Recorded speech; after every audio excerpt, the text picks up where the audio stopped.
Hey guys, tonight we begin with one of the most unsettling, least talked about jobs in medieval Europe, the torturer. And that's saying something, considering this was an era where gong farmer and plague pit attendant were real occupations. These were the men who didn't swing the sword, but made people beg for it. Hidden deep beneath stone walls, behind iron doors, they turned pain into paperwork, not out of cruelty, but because someone had to do it. Torture wasn't chaos. It was policy, measured, documented, paid. And like so many things in history, it wasn't about evil, it was about administration. So, before you settle in, take a moment to like the video and subscribe, but only if you genuinely enjoy grim corners of forgotten history. And drop a comment to let me know where you're watching from, and how late it is for you. I always love seeing this strange little community appear around the world, one flickering screen at a time. Now, dim the lights, maybe grab a blanket, and let's descend into a job where screams echoed, names were signed, and no one remembered the man holding the pliers. No child ever said, "When I grow up, I want to pull teeth for a living, preferably not my own." No one dreamed of a windowless room, stone walls soaked in cold, and a job description that included the phrase, "extract confession without immediate death." The truth is, no one chose to become a torturer. Not really. It wasn't ambition. It wasn't a calling. It was usually the last stop on a long, unfortunate road, paved with poor luck, bad timing, and even worse options. Some were soldiers who didn't die in battle, but lost a hand and found they were no longer useful with a sword. Some were debtors. Others were criminals offered two choices: swing from the rope, or twist someone else's joints instead. Pick your fate. At least the latter came with a meal, most of the time. And society didn't see them as protectors of truth. They were avoided at markets, whispered about in taverns, and sat alone in the back pews at church, if they dared show up at all. You couldn't tell people what you did, not even your neighbours, not even your own children, because even in a world that needed pain to get answers, no one liked the person who provided it. But someone had to. Medieval justice, if we dare call it that, was less about truth and more about order, and order required cooperation, and cooperation often required persuasion. It wasn't enough to accuse a man. You needed him to confess, willingly or otherwise. So the courts passed the parchment, and the torturer picked up the pliers. Not out of pleasure, not always, but out of routine, out of duty, and sometimes out of hunger. Because here's the thing, the torturer got paid, maybe not well, maybe not regularly, but it was a job which in medieval Europe meant survival, food on the table, a bed slightly softer than stone. And in a world where most people died from infected splinters and cursed weather, that counted for something. So no, they weren't demons in disguise. They were people, often broken, sometimes numb, always alone. They didn't laugh when the first scream came. In fact, the best torturers were quiet, efficient, detached, like scribes, but with thumbscrews instead of ink. And before you judge too harshly, ask yourself, if the world pushed you far enough, no money, no family, no future, and someone offered coin in exchange for doing the kingdom's dirty work, would you have said no? Because most didn't. They didn't dream of the hammers, but they picked them up anyway. And tomorrow, they'd pick them up again. Just after breakfast. Justice, in theory, is a noble thing. But in medieval Europe, justice came wearing a robe, holding a scroll, and standing very far away from anything sharp. It made declarations from high wooden benches, spoke in Latin, and preferred its hands, clean, which meant someone else had to get dirty. Because justice wasn't about finding the truth, it was about making it appear, and the most convincing kind of truth, a confession, signed, sealed, and preferably written with the ink of a man in pain. So, when the court needed answers, they sent someone downstairs, not the judge, not the bishop, someone with stronger arms and weaker moral dilemmas. And once the door closed behind him, justice held its breath and waited for someone to scream. And someone always did. They didn't call it cruelty. They called it procedure, a series of steps, structured, documented. You didn't just start twisting at random. Number, There were guidelines, approved methods. You began with discomfort, the rack, the strap, the questions repeated slowly. You escalated only when necessary. And someone, somewhere, always decided it was necessary. Because here's the irony. Pain had paperwork. The court needed the confession. The confession needed persuasion. And the persuasion? It needed someone who could apply just enough pain to break a man's will, but not his bones. Not yet. Break a finger too soon, and the prisoner passes out. Too late, and the judge grows impatient. It was a balance, an ugly, delicate balance. One wrong turn of the screw, and suddenly the whole case collapses. Or worse, the body does. And if your subject dies before naming names, congratulations, you now have a legal problem. You don't want a mistrial because of spinal separation. So, the torturer became a technician, a silent partner in the grand machinery of medieval law. And when the confession was dragged out, through gritted teeth, shaking hands, and the smell of sweat and burning oil, it was sent back upstairs, folded, stamped, validated. Truth, now official. No one asked what happened below. The judge didn't want to know. The priest didn't want to know. No one really wanted to know what it took to make a man admit to dancing with demons. They just needed a signature. And someone, in the dark, made sure they got one. Even if it cost him a piece of his own soul. Every time. Living in a medieval palace meant living under constant observation. Not the kind you could see, like a stern guard at the door, but the kind you felt. Like heat, like pressure, like silence just before someone says your name the wrong way. You were never alone, and never unwatched. Every hallway had eyes. Some were noble, some were hired. Most were simply bored. Servants watching servants, pages watching maids, maids whispering about footmen. Everyone watching everyone else, not out of curiosity, but out of survival. If something went wrong, the person who saw something usually avoided punishment. The person who didn't often became the example. One misplaced glance could mean you were improper. One step too close to a noble, and you were ambitious. One whisper in the wrong corridor, and you were a spy. None of it needed to be true, only useful. You walked softly, not just out of courtesy, but because footsteps echoed, and echoes were remembered. You kept your voice low, not out of humility, but because walls heard better than people. You learned not to look too long at anyone, especially not someone important. Eye contact wasn't respect, it was challenge, and you weren't there to challenge anyone. There were rules, spoken, unspoken, occasionally invented on the spot. How you bowed, how you held a goblet, when you backed away and how far. Whether your silence was seen as reverence or insult, it changed daily, and somehow you were expected to know. Gossip was deadly. Not to nobles, they thrived on it, but to you. A rumor could kill you faster than infection. He spoke to the wrong chambermaid. She stayed too long near the prince's door. He asked a question. That one was especially dangerous. Questions meant curiosity, and curiosity meant you weren't satisfied with your place, which meant someone might need to remind you what your place was. So, you smiled, you nodded, you agreed, even when you didn't understand, especially then. Every room was a stage, every day was a performance, and the audience wasn't cheering, they were waiting. Waiting for you to slip. Not because they hated you, but because they feared being noticed more than you. And in a palace built on blame, someone always had to fall first. You just tried very hard to make sure it wasn't you. Not because they hated you, but because they feared being noticed more than you. And in a palace built on blame, someone always had to fall first. You just tried very hard to make sure it wasn't you. Not because they hated you, but because they feared being noticed more than you. And in a palace built on blame, someone always had to fall first. You just tried very hard. The tools didn't look evil. Not at first glance. Most were just wood, iron, rope, materials found in barns, kitchens, or blacksmith shops. But once shaped, just so, they became something else. Something with intent. Torture, after all, required equipment. And in medieval Europe, there was no shortage of creativity. The rack was a classic. 4 limbs, 4 ropes, 1 crank.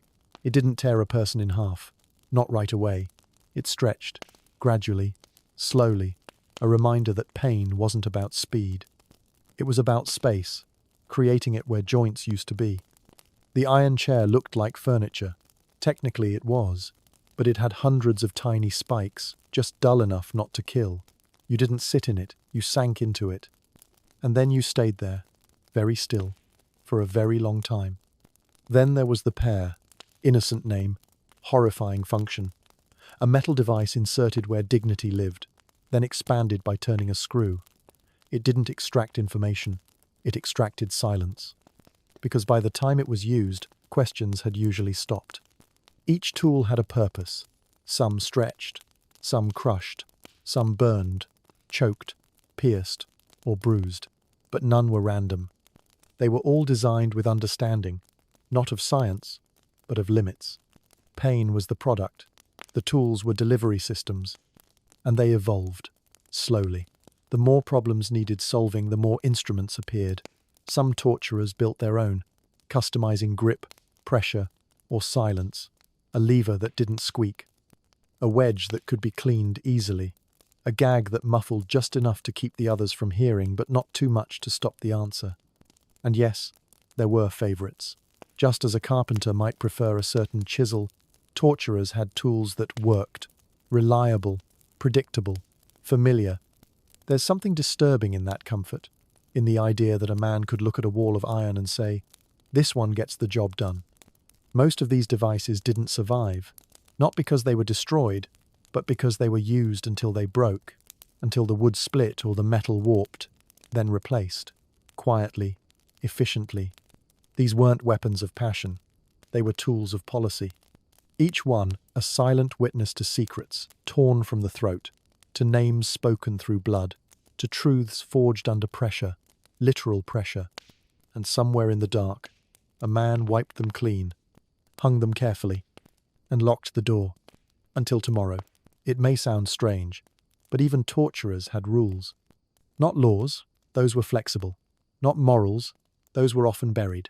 But principles. Quiet, grim little boundaries that separated a professional from a butcher. There were lines you didn't cross.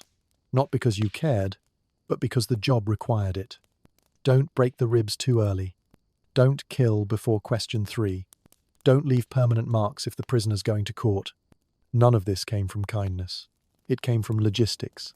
The rack took time. Fire left scars. And if your subject died before signing the confession, the paperwork got messy. For you. So you learned restraint. Not mercy. Just timing. Pain, when applied too fast, burned out. Too slow, it became background noise. The body adapts. So you studied patterns, watched pupils, noted breathing. You learned when someone was close to breaking, and when they were just gone. You didn't talk much. Talking wasted breath. You listened, for cracks in the voice, for names said without meaning to, for the pause after a question, longer than the one before. That's when you knew. It wasn't about rage. Rage was sloppy, and sloppiness got you replaced. Torturers who ranted, shouted, or enjoyed it too much. They didn't last. Someone complained. The court disliked unpredictability. They wanted answers, not carnage. So you kept your head down. You followed protocol. You wore gloves, not for hygiene, but to avoid infection, theirs and yours. You sharpened tools regularly. Dull blades made a mess. And you always confirmed the list of questions beforehand. Surprises were dangerous. Even silence had its place.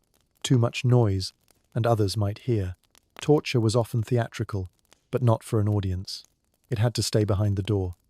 So you became your own regulator. You developed rituals. A breath before each session. A moment of stillness after. You didn't pray. That was for someone else. You just endured. And in that endurance, you found something close to discipline. Not pride, not peace, but precision. You didn't believe in the guilt or innocence of the person in the chair. That wasn't your concern. You weren't the judge. You weren't the executioner. You were the space between accusation and verdict. The quiet in the middle, the hand on the lever. And so you worked. By the book. More or less. Torture wasn't just dangerous for the person in the chair. It was dangerous for the one holding the tools. Because if things went wrong, and they often did, the torturer didn't just lose sleep, he could lose his life. Let's say your subject dies too early, not by accident, just a little too soon, before the name was spoken, before the signature hit parchment, before the judge got what he wanted. Now there's no confession, no closure, no convenient ending, and someone must be blamed. Guess who's standing closest to the body? You see, medieval courts didn't like loose ends, or complications, or the word oops. So if your prisoner died under questioning, the same chains that held him yesterday could be holding you tomorrow. Suddenly, you're answering questions, uncomfortably, loudly, possibly, while tied to your own device. It didn't help that the system was built on suspicion. If the confession sounded false, or worse, if it accused the wrong person, the court might decide you had influenced it too strongly, or not enough. You could be punished for doing too much, or not enough. It was a narrow line, and it moved. One bad name on a bad day could cost a noble his reputation, or his fortune, or his peace. And when nobles are angry, they don't throw chairs, they write orders, quietly. Torturers vanished that way. Sometimes the subject had friends in high places. Sometimes the accusation was planted. Sometimes the guilty turned out to be useful later. And then the one who made him confess became inconvenient. So you learned to protect yourself, not with weapons, but with habits.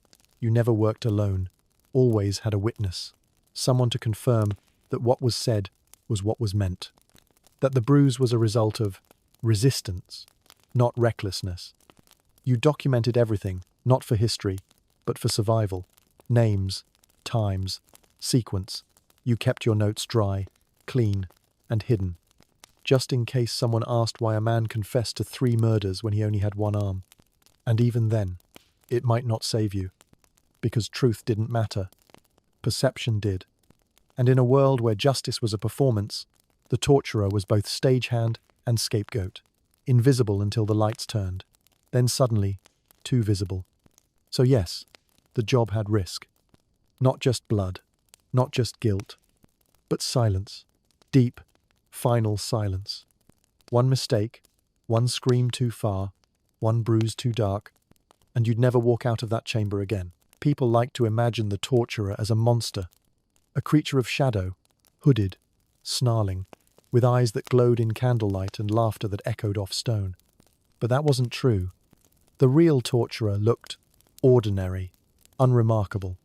A man in plain wool, hands rough from rope, eyes tired more from sleeplessness than sin. He didn't lurk. He showed up, on time. Punctual, if anything. Because this wasn't madness. It was employment. He had hours, a routine, tasks to complete, names to extract, reports to file. He wasn't summoned by thunder. He was called by a clerk, sometimes with poor handwriting, sometimes late. He had a family, maybe, a wife who never asked questions, a son who never stayed long at the table. They didn't talk about work. There was nothing polite to say. At night, he washed his hands twice, sometimes 3 times. The smell of iron lingered, no matter how much soap he used. And soap in those days wasn't very good. He didn't drink much, couldn't afford to lose control, couldn't afford to speak freely. The wrong word, even in a tavern, could bring questions. And questions, for a man like him, were dangerous. He avoided mirrors, not for shame, for safety. Looking too long at himself was risky. You might wonder what you've become, and wondering made the job harder. So he didn't wonder. He followed instructions, took notes, cleaned his workspace. He was precise, efficient, quiet, because that's what the job required. He wasn't feared like the executioner, didn't wear the black hood, didn't stand in the square. He worked below, out of sight, out of mind. The judge knew his name. No one else did. And that was the point. He wasn't supposed to be seen, or remembered, or understood. He was necessary, but only in secret. A cog in the system, a man who walked through the marketplace like everyone else, but always a few steps apart. You wouldn't notice him. You wouldn't look twice. But beneath the castle, when the torches flickered, when the chains rattled, when the door creaked open, He was already there, waiting, not as a villain, not as a monster, just as a man doing his job, down in the cold, in the dark, on time. The best torturers weren't the loudest. They weren't the ones with the bloodiest flaws or the most broken bones. They were the ones whose work you didn't notice, whose subjects walked out, slowly, trembling, but walking, speaking, signing. The best torturers didn't leave bruises. They left memory. Because pain, real pain, didn't need blood, it needed precision. They used water, drips, not buckets, 1 drop, 2 drops over hours, days, a rhythm that seemed meaningless until it was all the prisoner could hear. They used rope, tied just tight enough to restrict, never enough to break. They knew where circulation stopped and panic began. That was the line. They lived on that line. Sometimes they used nothing at all. Just a chair, a room with no windows, a silence so heavy it crushed the chest. They whispered questions, repeated them, waited, then waited longer, and eventually something gave way. Not the body, the will. The best never shouted. Shouting meant loss of control. They kept their tone level, their pace slow, their hands still. The pain wasn't in the tools, it was in the waiting, the uncertainty, the way the torchlight flickered and the clock never ticked. They learned to work without marks, not for mercy, for necessity. Some prisoners had to be shown in court, presented, questioned again, and no one wanted a witness covered in welts. So the best torturers became invisible. In method, in presence, in memory. No squeaking hinges, no blood under the door, just the quiet clink of metal on wood and the sound of breath catching between questions. Sometimes the subject didn't even realize they had confessed until the parchment was in front of them and the ink was already drying. That was mastery. No screams, just surrender. And when it was done, they cleaned everything, slowly, carefully, rehung the ropes, refolded the cloth, wiped the table, blew out the candle, then walked out like nothing happened. Because to survive in that profession, you couldn't be remembered, not by your clients, not by your victims, not by the walls. You were the shadow behind the flame, the silence between knocks, the man whose footsteps never echoed. No glory, no credit, no legacy, just results. And the fewer people who noticed how you got them, the better. The best torturers left no scars, only compliance, and the quiet certainty that something, somewhere, had changed, without anyone ever quite seeing how. If you thought working in a castle meant you had a little corner to yourself, a room, a bed, maybe just a locked chest for your things, you thought wrong. Privacy was not part of the deal, not for you. Not ever. You lived where space allowed, which usually meant a shared loft above the kitchen, or a drafty storeroom with 5 other servants and exactly 1 blanket that didn't smell like boiled turnips. You didn't have a bed. You had a surface. If you were lucky, it wasn't already claimed by someone snoring louder than the chapel bells. Your possessions? Few, and not really yours. A comb, a second pair of socks if you were rich, maybe a wooden charm someone carved you last summer. And they all fit in a pouch you kept tied to your waist, because if you left it unattended, it wouldn't be there long. Even your thoughts weren't private. You learned early that someone was always listening. Not official spies, just bored people with ears. Other servants, passing nobles, wandering guards. You whispered? That whisper might turn up at court tomorrow, slightly exaggerated and wildly misinterpreted. You couldn't write things down. Letters were risky. Journals, if discovered, were worse. Why were you keeping secrets? What did you mean by, the lady looked pale? Were you mocking her? Planning something? Recording things you shouldn't know? So you said less, thought quietly, memorized things and let them fade. Even your body wasn't your own. You were expected to appear tidy, presentable, modest, but not slovenly. No visible bruises unless they came from accidents. No illness unless someone else announced it first. If you coughed too much, someone might assume you were contagious, or worse, weak. You didn't choose when to sleep, or when to eat. You slept when others slept, ate when someone told you to, bathed if there was water left, changed clothes when someone handed you something clean, or something slightly less dirty. There were no doors you could close behind you, only curtains, thin ones, and even those could be pulled back without knocking. The palace didn't see you as a person with space. It saw you as part of the function, like a broom, like a candlestick, something that needed to be there, but only when needed. And when not needed, you simply faded into corners, into silence, into the background where no one could find you because no one thought to look. Because in the castle, privacy wasn't a right. It was a luxury you didn't rate. Silence, into the background where no one could find you because no one thought to look. Because in the castle, privacy wasn't a right. You didn't lose yourself in the palace all at once. It happened slowly, quietly, like dust collecting in corners no one ever swept, until one day you looked up and didn't quite recognize the person bowing. At first, you told yourself it was just discipline, good posture, proper manners. You spoke less, because that was expected. You smiled politely, even when the smile wasn't real. You curtsied when told. You apologized for things that weren't your fault. It was just training, you thought, just part of the job. But over time, the performance became the personality. You flinched less when shouted at, not because it hurt less, but because flinching got you noticed. You stopped laughing in your throat, even when something was funny, because laughter echoed. And echoes travelled. You started asking fewer questions, not because you had the answers, but because curiosity looked dangerous on your face. You didn't daydream. You didn't pause too long in corridors. You didn't sigh, even when your body begged for rest. You became smaller, not physically but emotionally. You stopped remembering what your favorite meal was, what you used to wear, what you used to say when no one was listening. You didn't miss home, because home had become a rumor. Even your name softened. Some nobles didn't use it. They said boy or you, and after a while you responded faster to those than to your own. And you told yourself it was fine, because admitting otherwise was dangerous.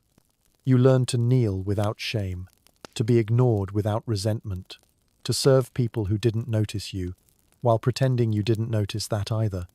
And when someone tossed you a compliment, a real one, like well done, or that will be all, it landed like gold in an empty purse. The worst part?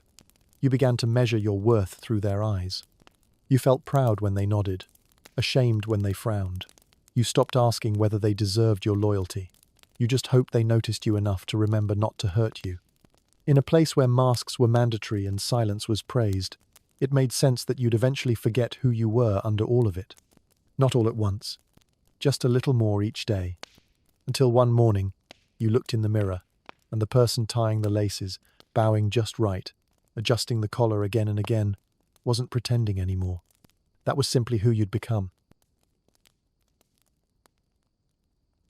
The person tying the laces, bowing just right, adjusting the collar again and again, wasn't pretending anymore. Guilt sounds poetic. It looks good in plays, in old books, in the long stare of a man holding a wine cup by candlelight.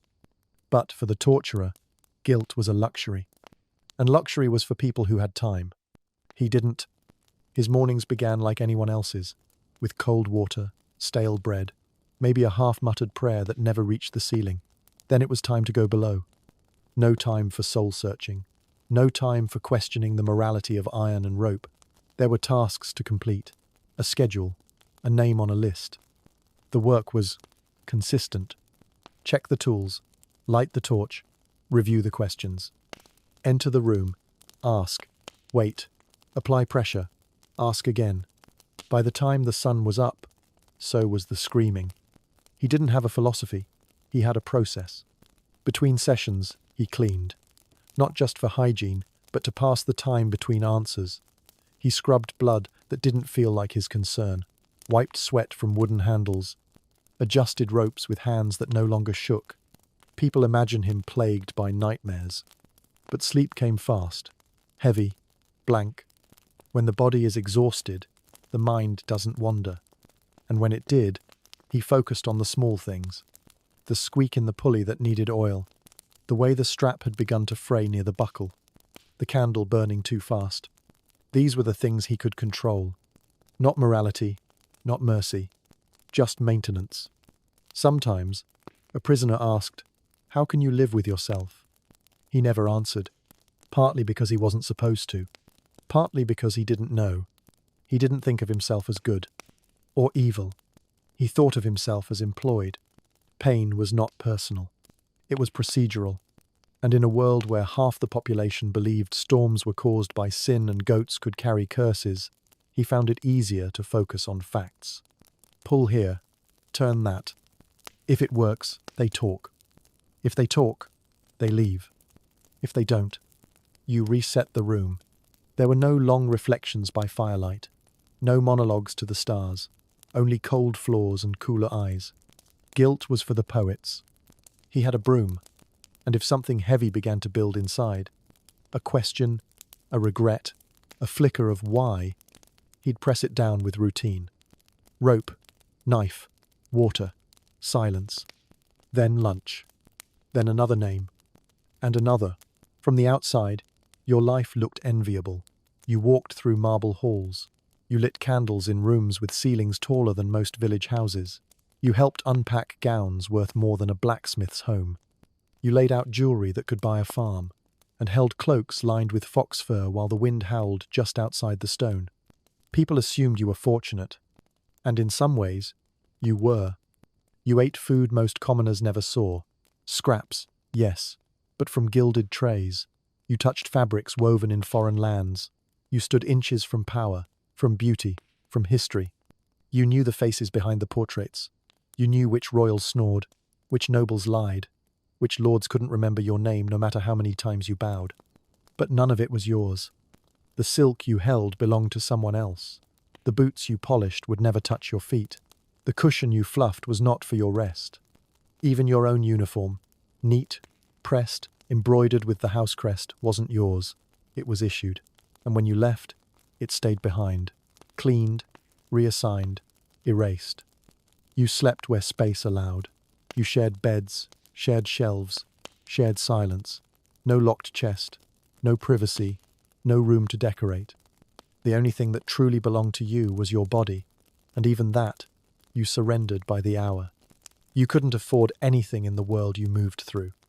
Not the wine, not the books, not the music lessons you overheard, not the polished shoes or the carved combs, or the little trinkets nobles tossed aside as meaningless. A misplaced ring to them was a year's earnings to you. And yet, from the outside, you looked elevated. Villagers envied your job. Strangers admired your posture. Merchants offered you discounts, thinking you might whisper a word to someone powerful. They didn't know you had no voice to lend. Because in the palace, your presence was mistaken for privilege. But it was only proximity. You were close to wealth, close to luxury, close enough to feel its warmth and its weight. But you didn't hold it. You carried it, cleaned it, arranged it on polished trays, and then stepped aside. Because in the end, you lived among riches, without ever owning a single thing. It, cleaned it, arranged it on polished trays, and then stepped aside. Because in the end, you lived among riches, without ever owning a single thing. It, cleaned it, arranged it on polished trays, and then stepped aside, because working in a royal court didn't come with hazard pay. There were no healers on standby just for you, no scented oils to ward off disease, no quiet room to rest when your lungs burned or your skin broke into rashes. You worked through it, unless you couldn't. And if you couldn't, someone else took your spot, usually before the candle burned halfway down. Illness was everywhere, not dramatic plague, though that came too, but slow, creeping sickness. A cough that wouldn't stop, a rash from chamber pot fumes, a wound that festered under bandages. No one had time to change. You shared beds, buckets, spoons. You breathed each other's air. One servant's fever became 5 within a week. No one noticed until you collapsed. And even then, they asked who could replace you. You were also surrounded by danger you weren't allowed to acknowledge. Slippery floors scrubbed too well, candles placed too close to heavy drapes, cellars with uneven steps, towers with railings that wobbled, or simply ended. You carried trays up those stairs with one hand, the other holding your balance and your breath. You didn't complain. That wasn't the custom. You learned to recognize the sounds of someone falling, not because it happened once, but because it happened often. A scream, then silence. A crash, then whispers, followed by someone sweeping the corridor before the nobles noticed. Sometimes, death came not from injury or illness, but from absurdity. One servant wore the wrong-coloured sash and was mistaken for an intruder. Another was assigned to taste-test wine and didn't wake up. One girl walked too close to the hounds and got mauled, blamed for startling them. A boy was sent into the cold to watch for guests and never returned. He'd frozen beside the gate, still holding the bell. You weren't protected. You were exposed.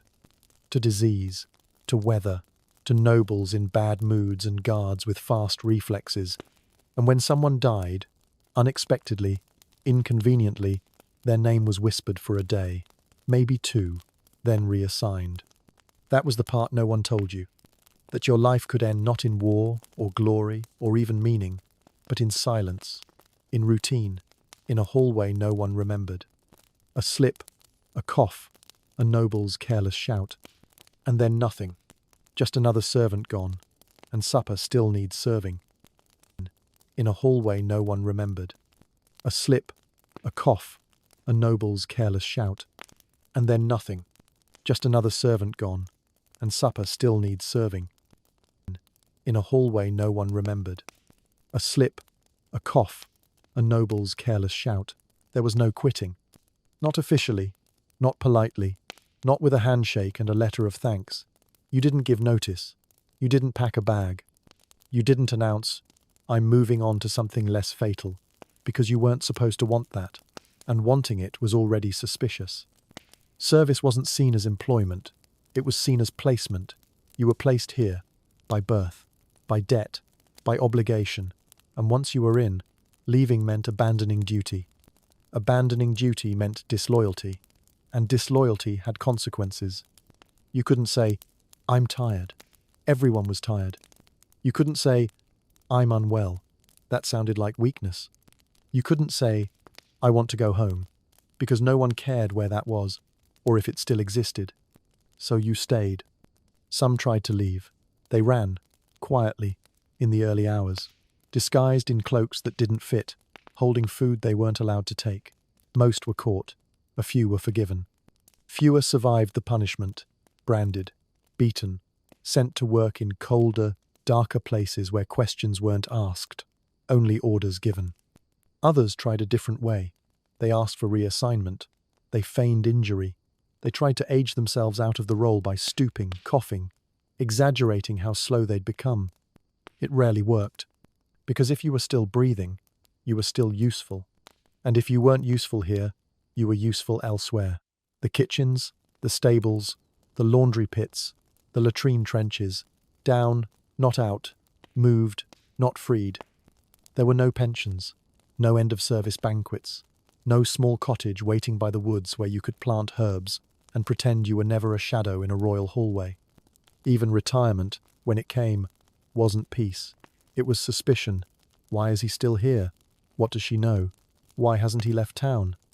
Because leaving meant you had seen too much, heard too much, knew too many names, too many doors, too many things that only mattered when someone powerful needed them erased.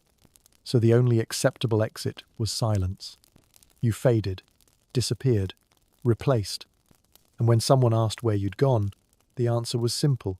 Someone new started yesterday. No one asked what happened to the old. Because in a system where loyalty was survival and invisibility was safety, the cleanest end was the one no one remembered. Someone new started yesterday. No one asked what happened to the old. Because in a system where loyalty was survival and invisibility was safety, the cleanest end was the one no one remembered. Someone new started yesterday. No one asked what happened to the old. Because in a system where loyalty was survival and invisibility was safety, the cleanest end was the one no one remembered. Someone new started yesterday. No one asked what happened to the old. Because in a system where loyalty was survival and invisibility was safety, the cleanest end was the one no one remembered. Someone new started yesterday. No one asked what happened to the old. Because in a system where loyalty was survival and invisibility was safety, The cleanest end was the one no one remembered.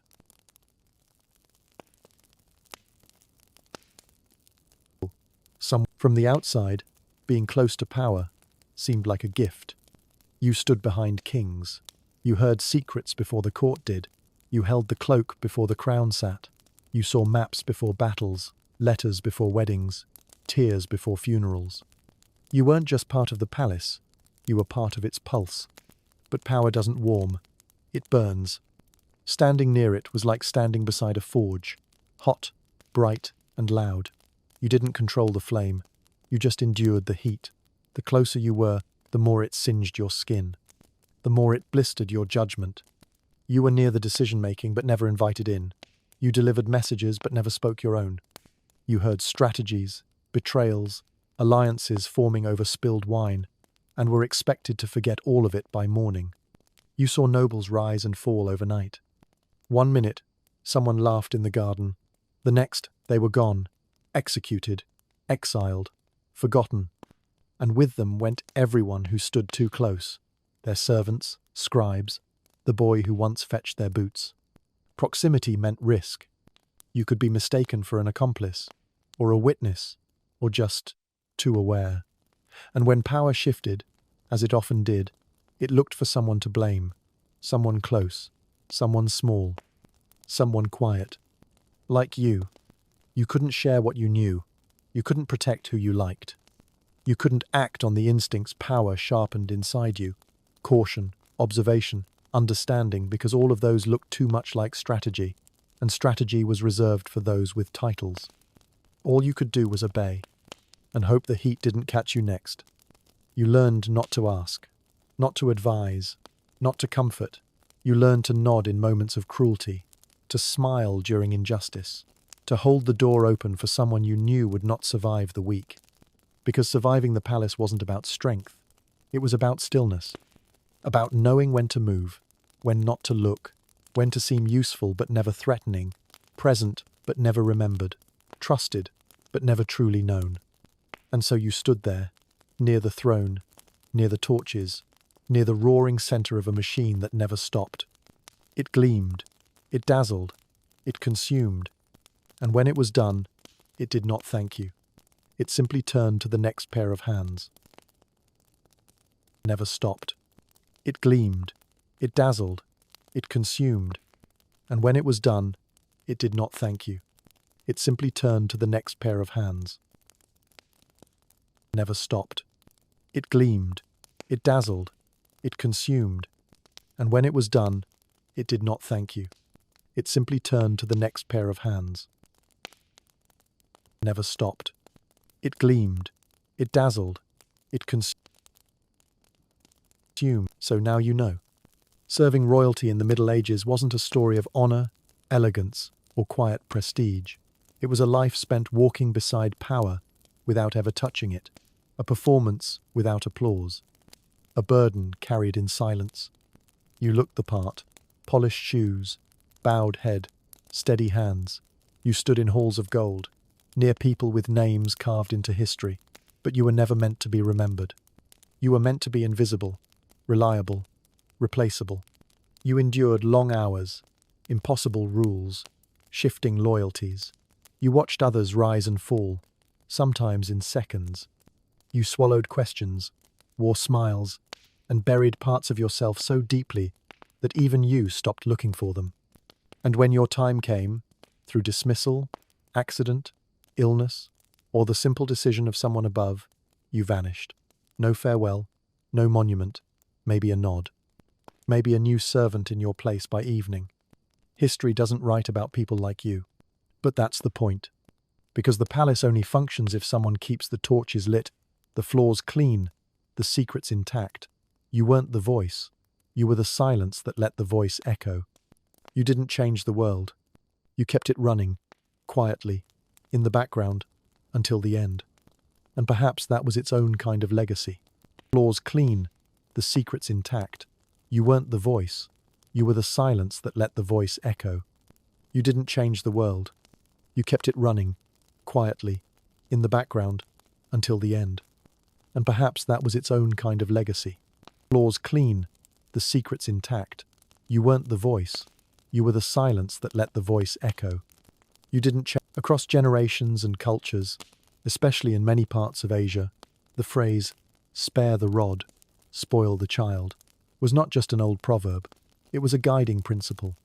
In Vietnam, as in other societies shaped by Confucian values, corporal punishment was deeply embedded in family life. Parents believed that to love a child meant to shape them through discipline, and that discipline often took the form of physical punishment.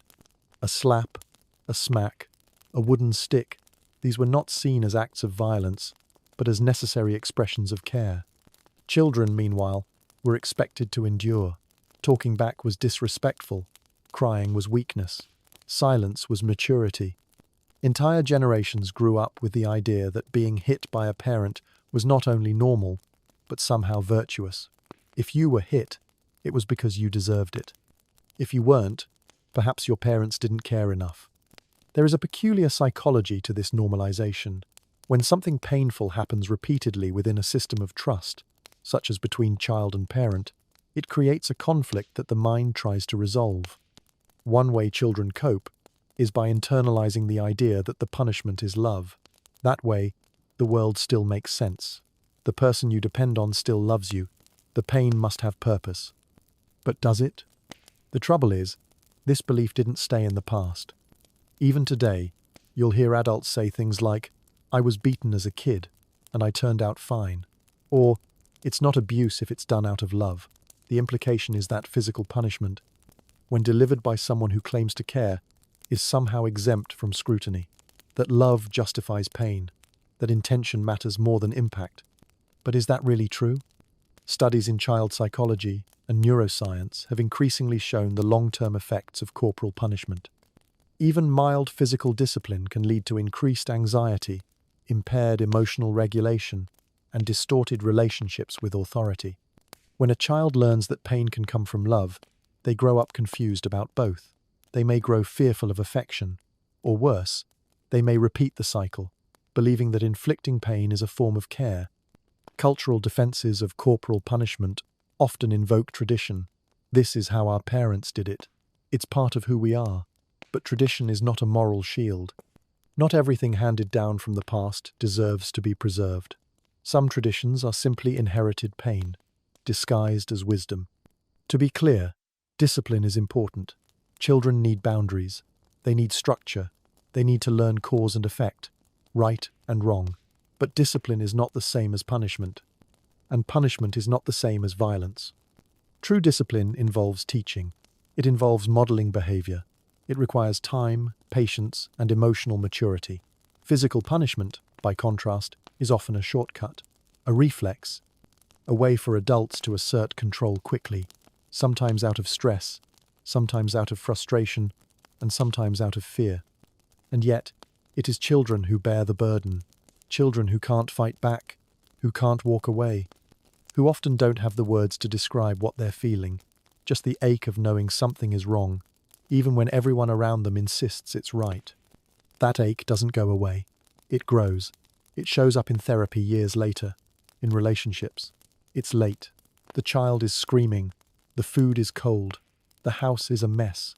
The adult is exhausted, overworked, undersupported, overwhelmed.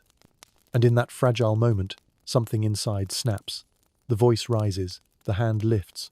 A punishment is delivered. But was it really discipline? Or was it something else entirely? The difference between discipline and punishment is not just about action, it's about intent, awareness, and emotional state. But in the chaos of everyday life, that line becomes dangerously blurred. One moment, a parent believes they are teaching a lesson. The next, they are simply reacting to stress, to noise, to their own inattention. For many adults, parenting is not something they were taught. It's something they improvise. And when people are pushed to their emotional edge, especially in cultures that equate authority with control, violence can feel like clarity. A quick slap, a yell, a door slammed shut. It's fast. It's loud. It silences the child. And for a brief moment, it feels like order has returned. But order is not the same as understanding. Discipline, when done right, is calm, deliberate, and centered in care. It is rooted in the long-term goal of helping a child grow into someone thoughtful, kind, and emotionally aware. It teaches boundaries through consistency, not fear. It gives consequences, not revenge. Punishment, by contrast, is often emotional discharge. It is about the adult's state, not the child's behavior. It may come from love, but it is filtered through exhaustion, shame, impatience, or even inherited trauma. It is not about helping the child learn.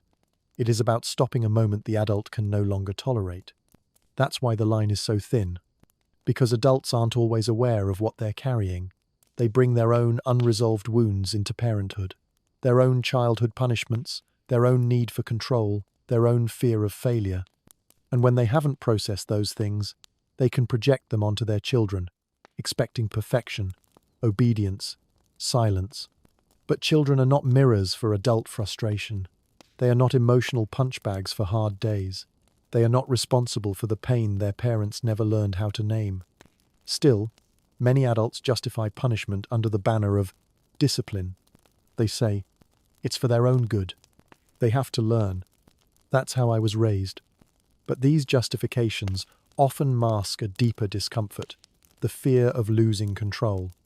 When a child pushes back, talks back, or breaks a rule, it triggers something in the adult, not just annoyance, but a challenge to identity. If I can't control my child, what does that say about me as a parent? In those moments, punishment becomes a defense mechanism. It's not about the child learning, it's about the adult regaining authority. This is why punishment can feel so satisfying in the short term. It gives the illusion of power. It creates silence. But silence is not growth. Fear is not respect. Obedience is not understanding. The real danger is that punishment often teaches the wrong lessons. Children may learn to lie to avoid consequences.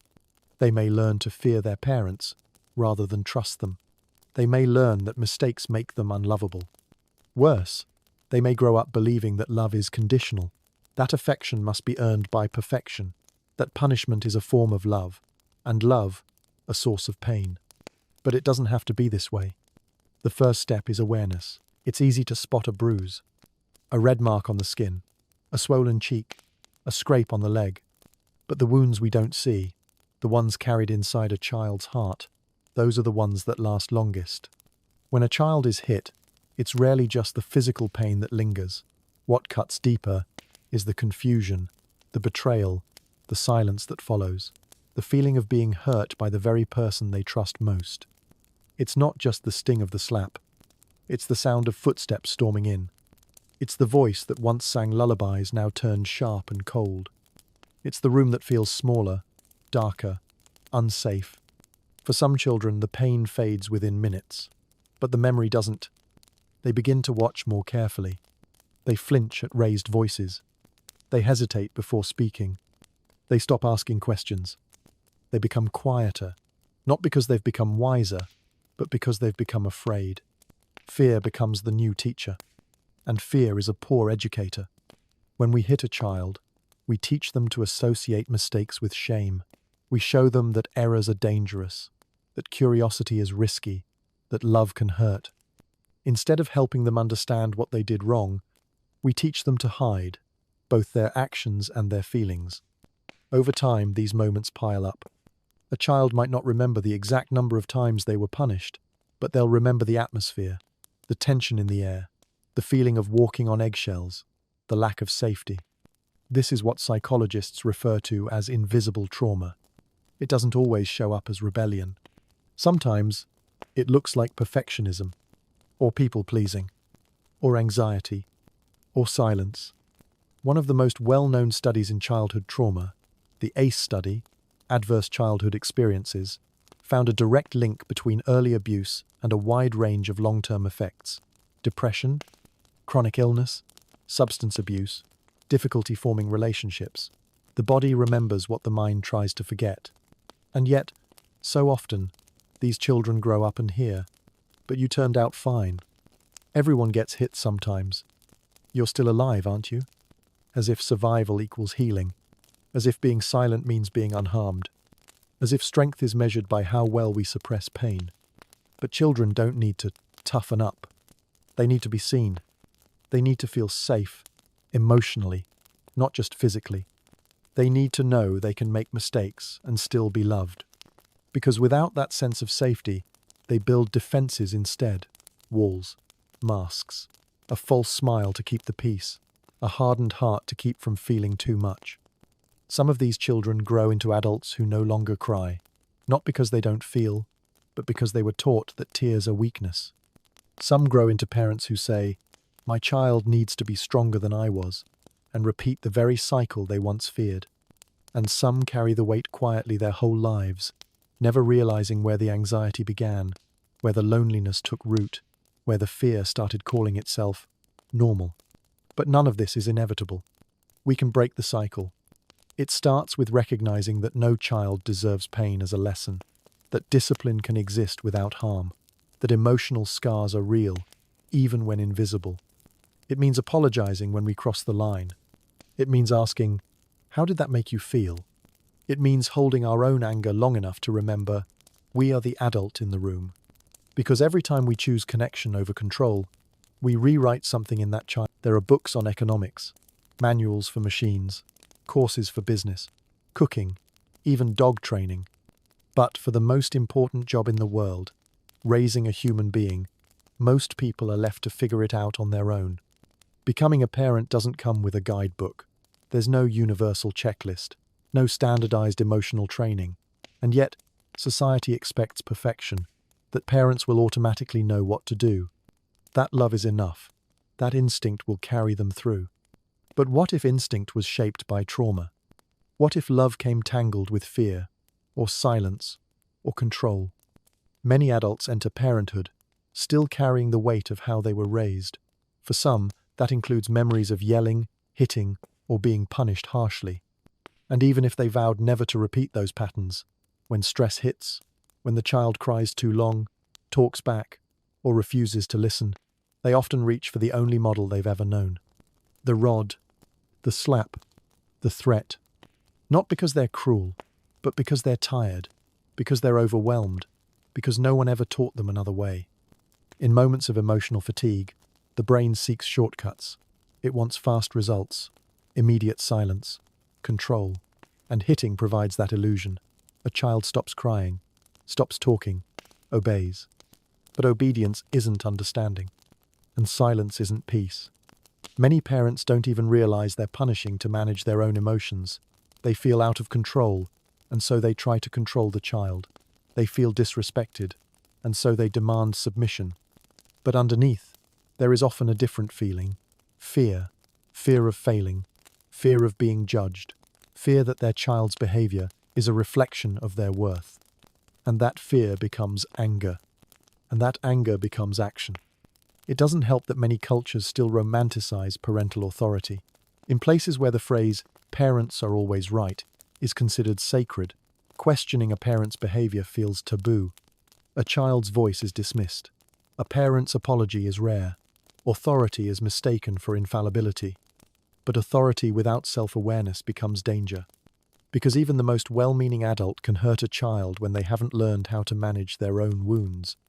And when society offers no support, no emotional education, no mental health resources, no space to talk honestly about the struggles of parenting, the rod becomes the default. Not because it's effective, but because it's familiar. It's easier to say, "because I said so," than to explain. Easier to raise your voice than to regulate your tone. Easier to strike than to pause and ask, "What's really going on here?" But easy is not the same as right. No one is born knowing how to guide a child through emotional storms. It's a skill, and like any skill, it takes time, tools, and practice. Yet many adults were never taught how to name their own feelings, let alone hold space for someone else's. So when their child melts down in tears, they freeze or explode, and in the absence of tools, they pick up the rod. Not because they're bad parents, but because they're unprepared. That's the hidden truth behind many punishments. They're not about the child's behavior, they're about the adult's internal state. But what if we reframed the question? What if instead of asking, "How do I make my child behave?" we asked, "What is my child feeling right now?" What am I feeling? What do we both need in this moment? That shift, from control to connection, can change everything. It opens the door to a new Some people think that if you don't hit your child, you're being too soft. That kindness equals weakness. That patience invites disobedience. That a child who isn't put in their place will become wild, ungrateful, or spoiled. This belief comes from a long tradition of fear-based parenting, where control is mistaken for respect and obedience is seen as the ultimate goal. But here's a difficult truth. Obedience is easy to create if all you want is silence. Fear can shut a child up. Pain can stop a behavior, but neither builds character. Education without compromise does not mean choosing between being firm or being gentle. It means refusing to compromise on dignity, on connection, on the belief that children are not problems to solve, but people to guide. You don't need to be harsh to be clear. You don't need to punish to teach. You don't need to hit to set boundaries. What you do need is consistency. And consistency is hard. It's much easier to scream than to stay present. It's easier to say, "Because I said so," than to explain a rule. It's easier to react than to reflect. But the easiest path rarely leads to the best outcomes. Being a parent, or a teacher, or a guide is not about maintaining power. It's about stewarding growth. It's about being the adult who models calm when the room is loud. The adult who shows how to apologize. The adult who can say no with love, and yes with wisdom. Let's be honest. Children will test limits. They will throw tantrums, slam doors, talk back, forget homework, spill water, and push buttons you didn't know you had. But these are not signs that something is broken. They are signs that something is growing. What children need is not someone to suppress their behavior with force. They need someone who can help them understand it. That's what uncompromising education truly means. To say no to violence. To say no to shaming. To say no to quick fixes that cost long-term trust. But to also say yes to structure. Yes to rules that are fair and explained. Yes to consequences that are logical, not emotional. Yes to boundaries that are both firm and kind. Being uncompromising in education is not about being rigid. It's about standing for something higher. It's about holding the line without crossing it. Let's look at what firmness without violence might actually look like. A child throws a toy in frustration. Instead of yelling, the adult calmly says, "You're upset, and that's okay, but throwing is not safe. Let's try again." A teenager breaks curfew. Instead of slapping or grounding for a month without conversation, the parent sits down and says, "Help me understand what happened, and let's agree on a consequence that makes sense." A toddler screams in the store. Instead of threats or bribes, the parent picks them up and whispers, "I know it's hard. Let's breathe together." These moments take more time, more patience, more emotional labor, but they teach what punishment never can: self-regulation, empathy, and trust. In fact, neuroscience supports this. Studies show that when children are met with calm, consistent boundaries, their brains develop stronger emotional resilience. They learn to manage frustration not through fear, but through modeling. They grow into adults who can pause before reacting, who can name their emotions, who can treat others with respect. That's the goal, isn't it? Not just raising obedient children, but raising thinking, feeling, responsible people. People who don't confuse love with power, who don't repeat cycles of violence in future families, who can be both kind and strong. Let's be clear. Saying no to hitting doesn't mean saying yes to chaos. It means saying yes to a different kind of strength. A strength that doesn't need to dominate to be respected. A strength that sees children not as small soldiers to command, but as full humans in development. This kind of parenting, this kind of teaching, it's not easy. It takes everything you have. A child misbehaves. They scream, cry, slam doors, throw things, talk back. And somewhere in the adult's mind, a thought flashes. They need to be taught a lesson. They need to know who's in charge. They need discipline. But what if we asked a different question? Not what they deserve, but what they need. Not how to control, but how to connect.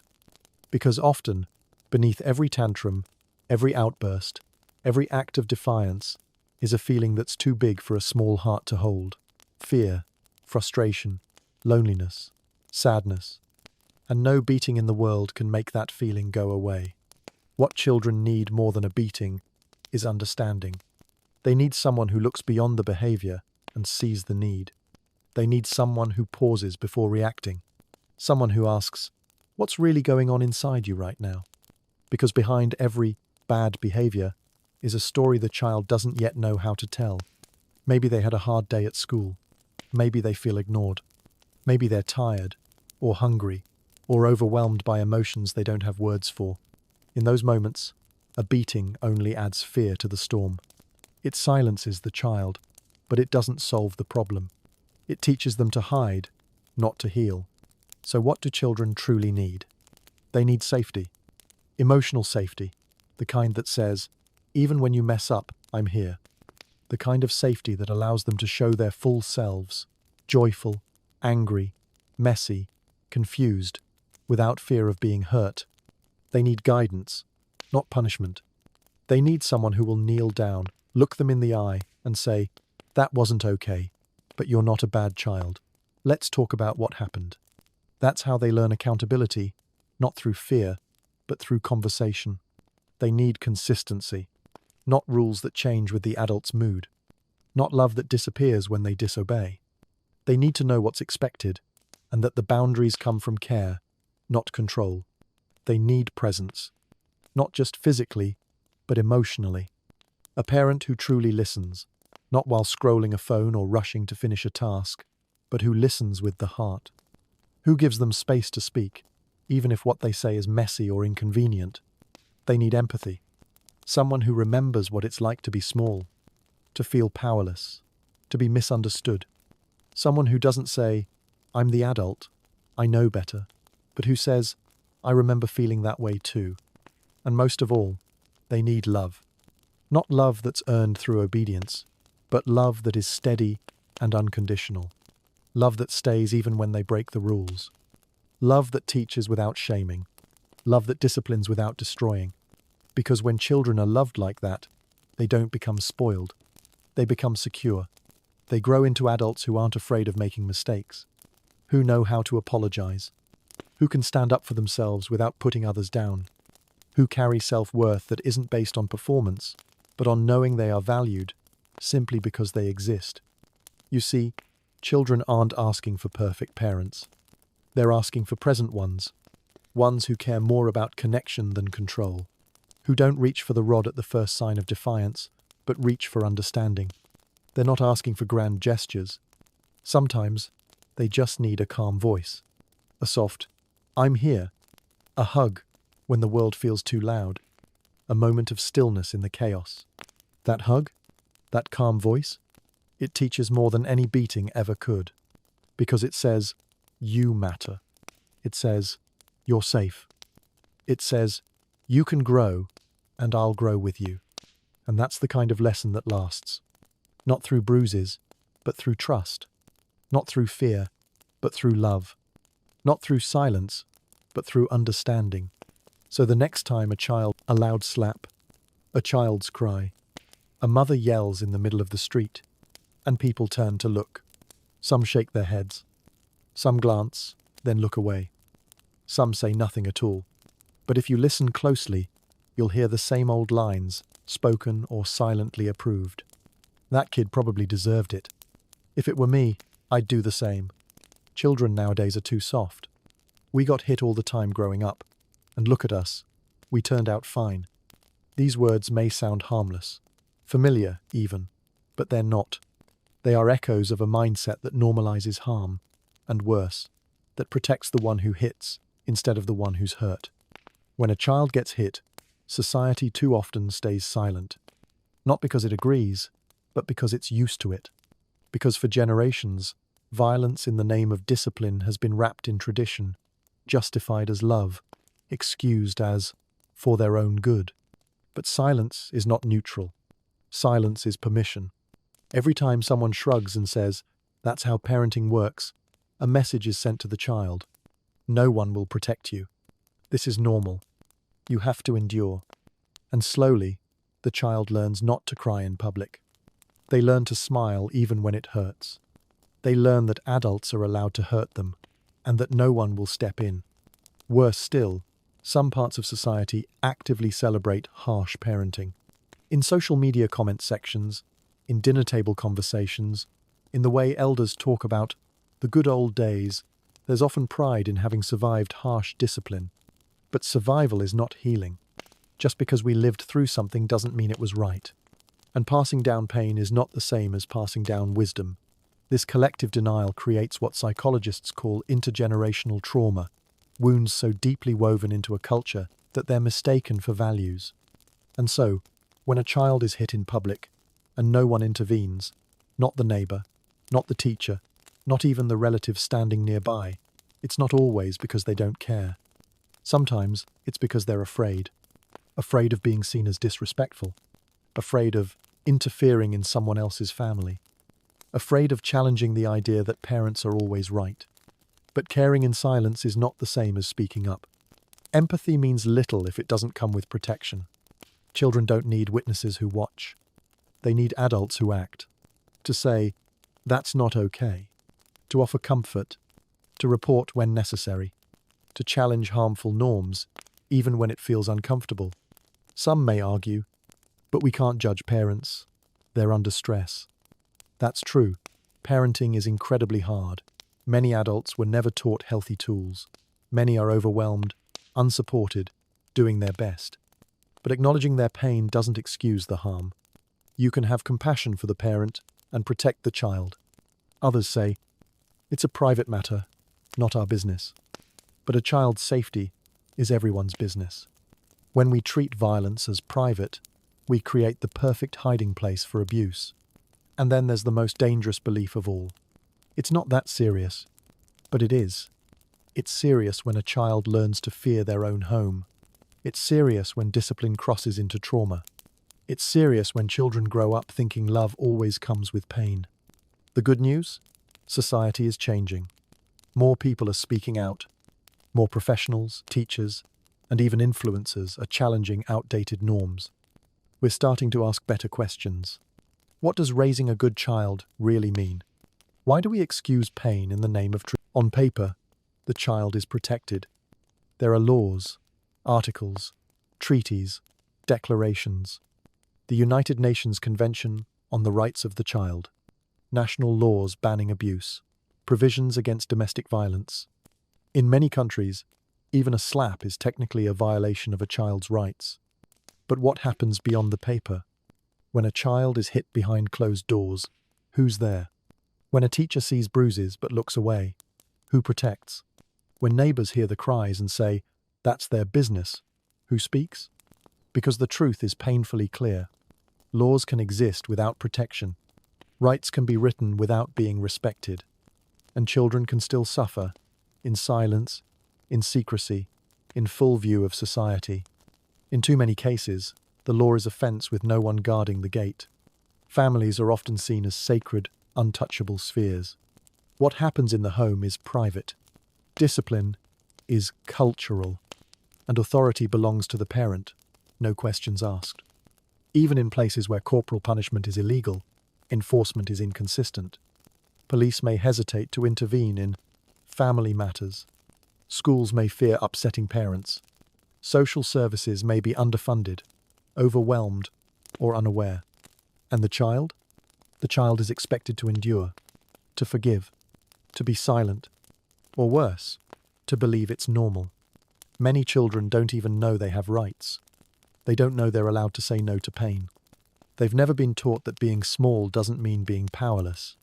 So they suffer, and the law remains, a silent witness, uninvoked. It's not just a legal gap. It's a cultural one. In many societies, there's still an invisible hierarchy that places parental authority above child safety. Parents are owners. Children are property. And discipline, no matter how violent, is considered justified, as long as it comes from someone who loves you. But love is not a license to harm. And protection is not just about punishment after the fact. It's about prevention, education, courage. So where is the system failing? In schools, where teachers see signs of trauma but don't report them. In families, where relatives witness abuse but stay silent out of respect or fear.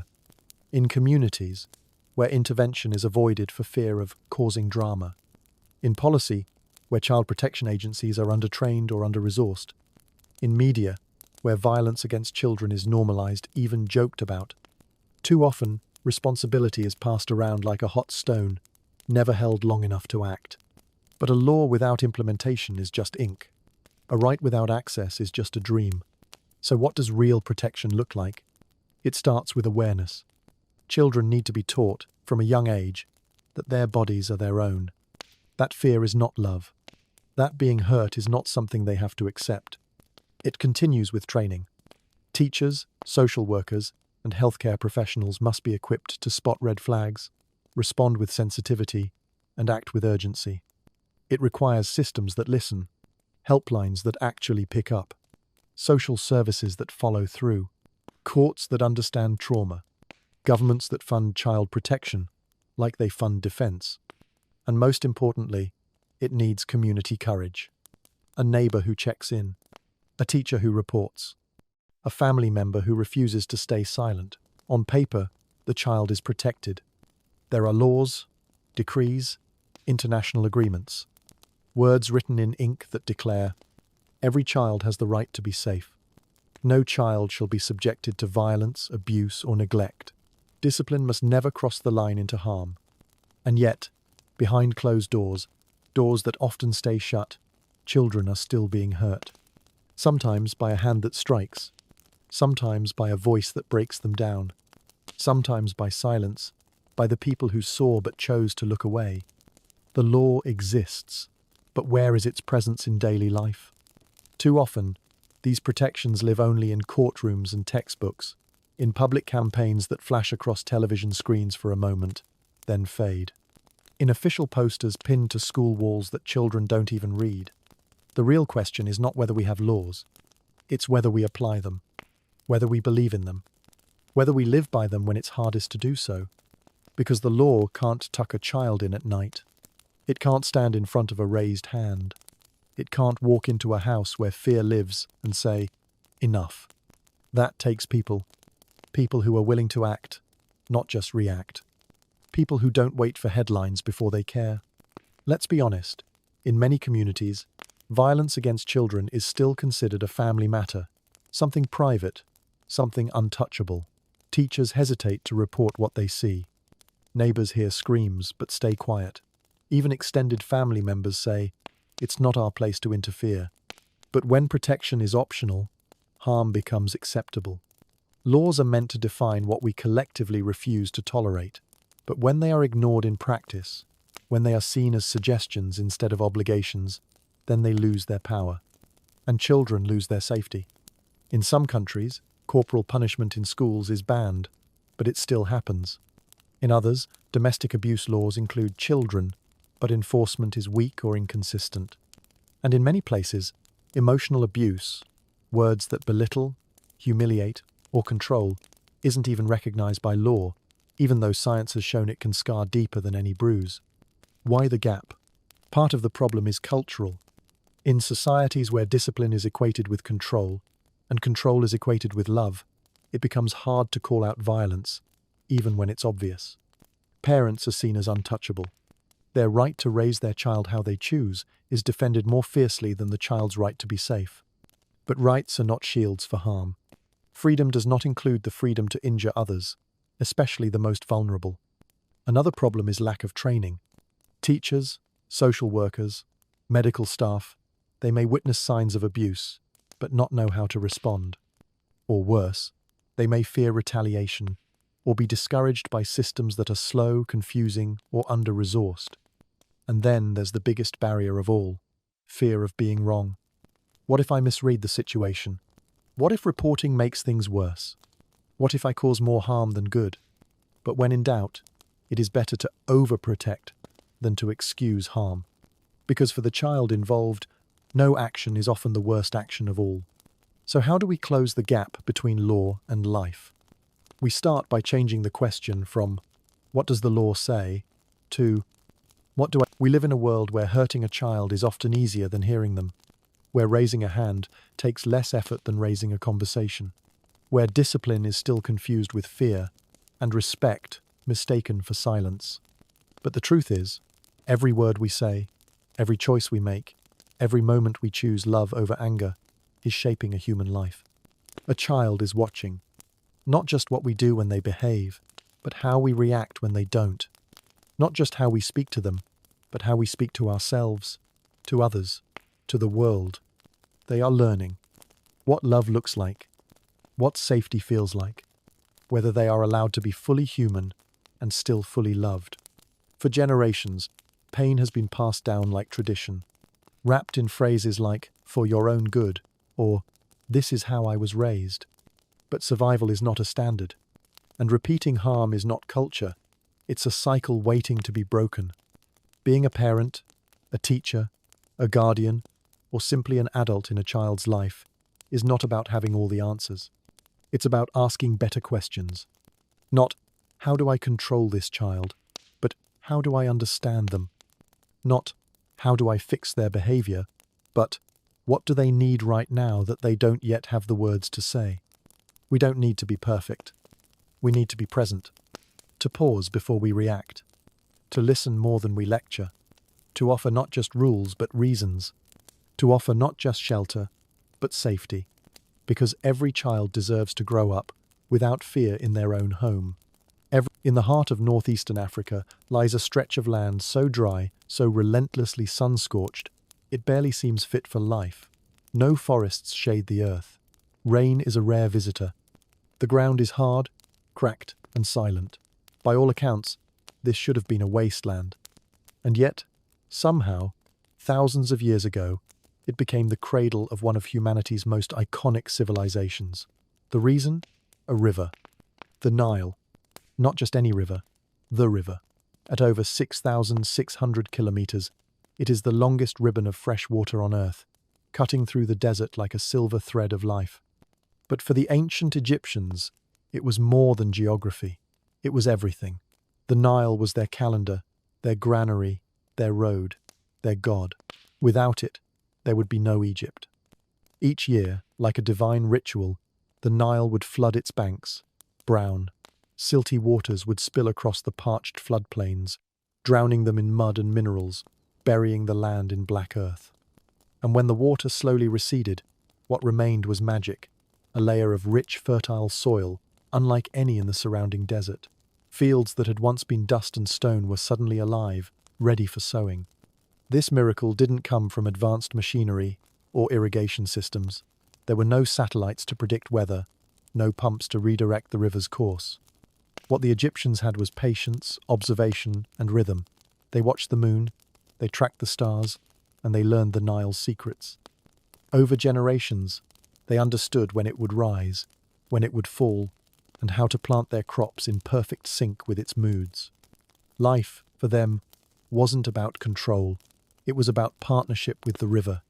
The ancient Egyptians even had 3 seasons, not spring, summer, and fall, but flood, achet, sowing, peret, and harvest, shimu. Their year revolved entirely around the behavior of the Nile. It wasn't just a resource, it was the rhythm of existence. And this rhythm gave them stability. At a time when most humans were still nomadic, hunting, foraging, or moving with the rains, the people along the Nile began to settle. They built villages, then towns. They stored grain. They carved out property lines, measured land, and created systems for who got to plant where. What they grew, wheat, barley, flax, and papyrus, was not only enough to feed themselves but to trade. Over time, these harvests became wealth. Crops became currency. And those who understood the Nile best, they became the leaders. Farming in ancient Egypt wasn't glamorous. The sun beat down without mercy. Tools were basic. Labor was backbreaking, but it was reliable. Because of the river, even the poorest farmer could expect a decent harvest. Even the humblest village had a shot at survival. In the ancient world, that kind of consistency was rare and priceless. And the Nile didn't just give life, it connected it. It was a natural highway, allowing goods, messages, and people to flow between Upper and Lower Egypt. Boats carved from cedar or papyrus glided down the current, like veins moving lifeblood across the nation. Trade flourished. Culture spread.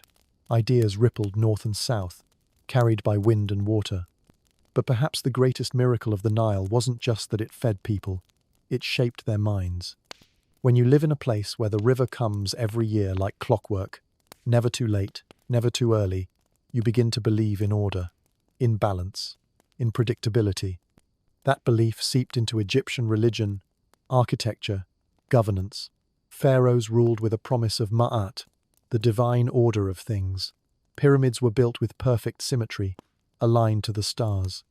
Temples honored gods of flood and sun and soil. Everything in Egypt, from the smallest seed to the grandest monument, echoed the rhythm of the river. And so, in a land that should have been lifeless, a civilization blossomed. Not because they had gold, not because they had weapons, but because they had water, and they knew how to listen to it. If the Nile was Egypt's heart, then farming was its pulse. The ancient Egyptians didn't just survive off the land, they mastered it. With little more than wooden tools, seasonal intuition, and trust in the river, they turned mud into prosperity. Farming wasn't a background activity, it was the foundation of the entire economy.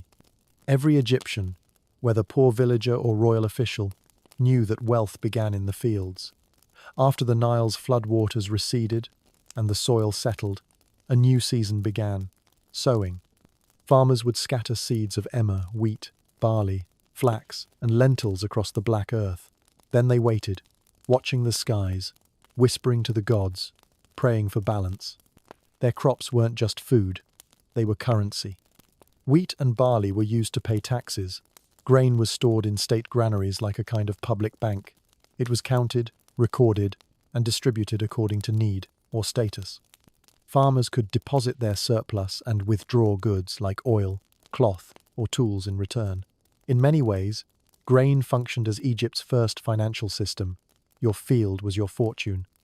And if you managed your land wisely, you didn't just survive, you thrived.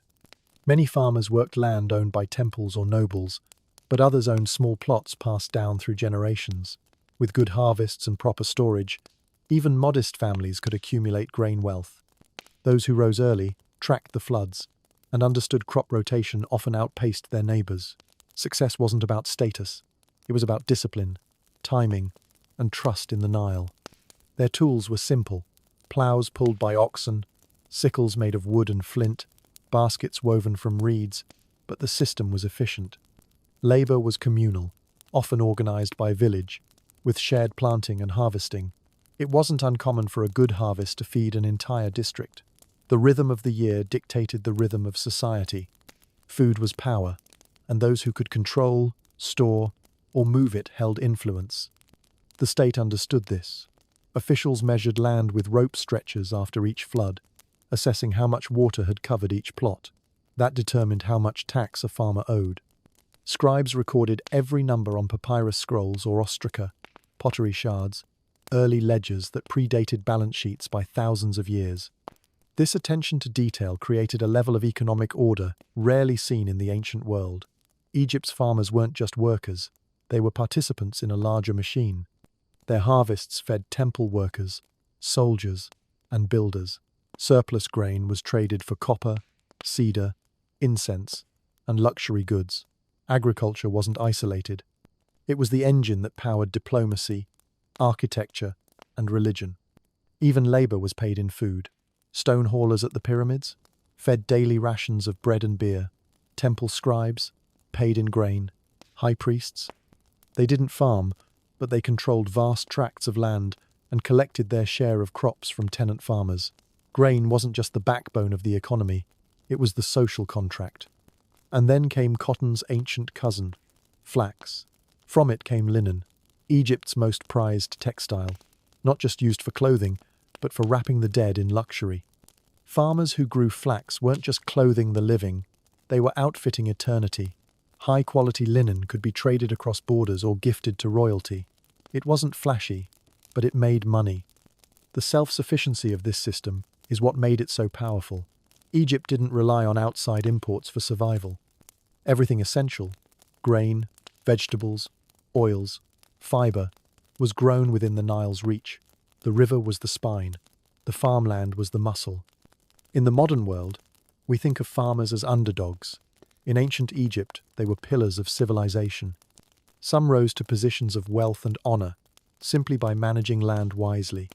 Others became supervisors, granary keepers, or temple estate managers, roles that blended farming with administration and came with real perks. One harvest at a time, they climbed the social ladder.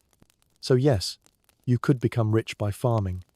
You just needed strong arms, good judgment, and a little help from the river gods. In modern life, saving money usually means clicking buttons, checking apps, maybe transferring to a savings account with 0.3% annual interest, if you're lucky. But in ancient Egypt, there were no apps, no plastic cards, no safes, and definitely no banks. So how did people save their wealth? Simple. They saved it as grain. For the ancient Egyptians, grain wasn't just food. It was currency, capital, and long-term investment all rolled into one. Wheat and barley weren't just for eating.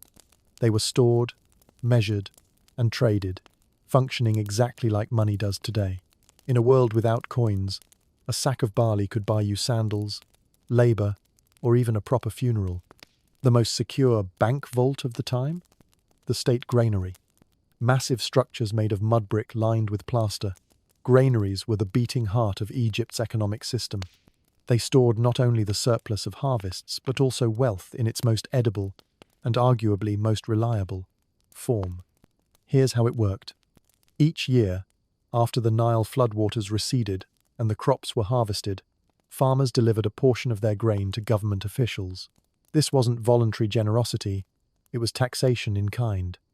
The state kept meticulous records: how much land each farmer used, how much they owed, how much was deposited. These records were etched onto papyrus scrolls, or even carved into limestone shards. Scribes were the bankers, temples were the institutions, and grain? It was king. But here's the genius part. Storing grain wasn't just about surviving hard times. It was a financial system based on trust, mathematics, and long-term thinking. Let's say you were a moderately successful farmer. You had a few good years, harvested more grain than your family needed, and didn't want it to rot in your shed. What did you do? You could bring it to the granary. There, the state, or temple, would store it, keep record of it, and even let you withdraw or trade it later. It was, in essence, a deposit. A primitive, yet highly functional, savings account. And you weren't limited to storing grain for yourself. You could use it to pay workers, barter for goods, or offer it to temples in exchange for blessings, protection, or even a better afterlife package. Wealth was not about shiny things. It was about volume. How many baskets, how many sacks, how many bins of grain you had under your name. The value of grain also didn't fluctuate wildly like gold or stocks. It had intrinsic stability. Everyone needed it, everyone produced it, and everyone respected it. You couldn't fake it. You couldn't mint it. And unlike coinage, you couldn't easily hoard it in secret. It had to be stored properly, ventilated, rotated, and protected from pests. That made grain a communal form of wealth, and one that demanded participation, not just possession. But it wasn't just the state that managed savings. Temples had their own private granaries, funded by land owned and worked by local laborers. These temples operated like autonomous economic hubs. They stored vast reserves of grain, collected offerings, paid priests and workers, and even traded grain with other cities. In many ways, Egypt's temples were spiritual banks, with vaults made of earth and full of food. Want to understand how powerful this system was? Pyramid workers were paid in bread and beer. Every stone they hauled came with calories earned. That bread? Made from grain stored months before. That beer? Brewed from barley that had been harvested in a different season. Without the granary system, the pyramids never would have been built. It was logistical, nutritional, and economic infrastructure. But saving grain wasn't just about prosperity. It was about protection. Egyptians knew bad years could come. Droughts, crop failures, locusts. So grain was not only a way to grow rich, but also a way to not starve. Keeping reserves wasn't greed. It was insurance. And the more grain you had stored, the more likely your family was to survive when the river didn't flood quite right. In short, grain was gold, only more useful. You couldn't eat silver. You couldn't plant copper. But you could live off grain, grow more of it, trade it, and save it. So while the modern world worries about inflation, crypto crashes, and interest rates, the ancient Egyptians had a much simpler system. Grow what you need, save what you don't, and keep it where the rats can't reach it. That's not just survival. That's strategy. That's ancient financial literacy wrapped in a sack of barley. Not everyone in ancient Egypt was a farmer, and not everyone needed to be. While agriculture was the backbone of the economy, there was a whole class of workers who made their living with their hands, not their harvest. These were the craftsmen, laborers, and artists, the ones who turned raw earth, stone, and wood into objects of use, beauty, and eternal rest. In short, the side hustle was alive and well in ancient Egypt, and some of these side jobs paid better than you might expect. Let's start with something humble: brickmaking. At first glance, it sounds like back-breaking work, and it was. Workers hauled Nile mud, mixed it with straw, and packed it into wooden molds. Then the bricks were left to dry in the sun. Day after day, thousands of bricks were produced, destined for temples, homes, city walls, and even pyramids. It was labor-intensive, yes, but it was in constant demand. The growing cities of Egypt needed walls, palaces needed courtyards, granaries needed storage. If you knew how to shape mud into rectangles and stack them straight, you could make a solid living, especially if you worked for temple projects or royal commissions. Government contracts existed even back then. Then came stone carving, a profession that sat somewhere between manual labor and fine art. Egyptians carved everything: hieroglyphs into temple walls, sacred images into tombs, decorative scenes into sarcophagi. This wasn't just a job, it was storytelling in stone. And it required incredible skill. Master carvers trained for years, learning the tools, the symbolism, the proportions of the gods. A single mistake could ruin a month's work. But success? That brought status and stability. Skilled carvers were highly respected. They worked alongside priests and architects, often living in special villages built just for royal artisans, like Deir el-Medina, a craftsman's settlement near the Valley of the Kings. These artisans had regular wages, access to food, and even medical care. Some of their work still survives today, thousands of years later, etched into the bones of history. And then there were those whose craft was final. Coffin makers.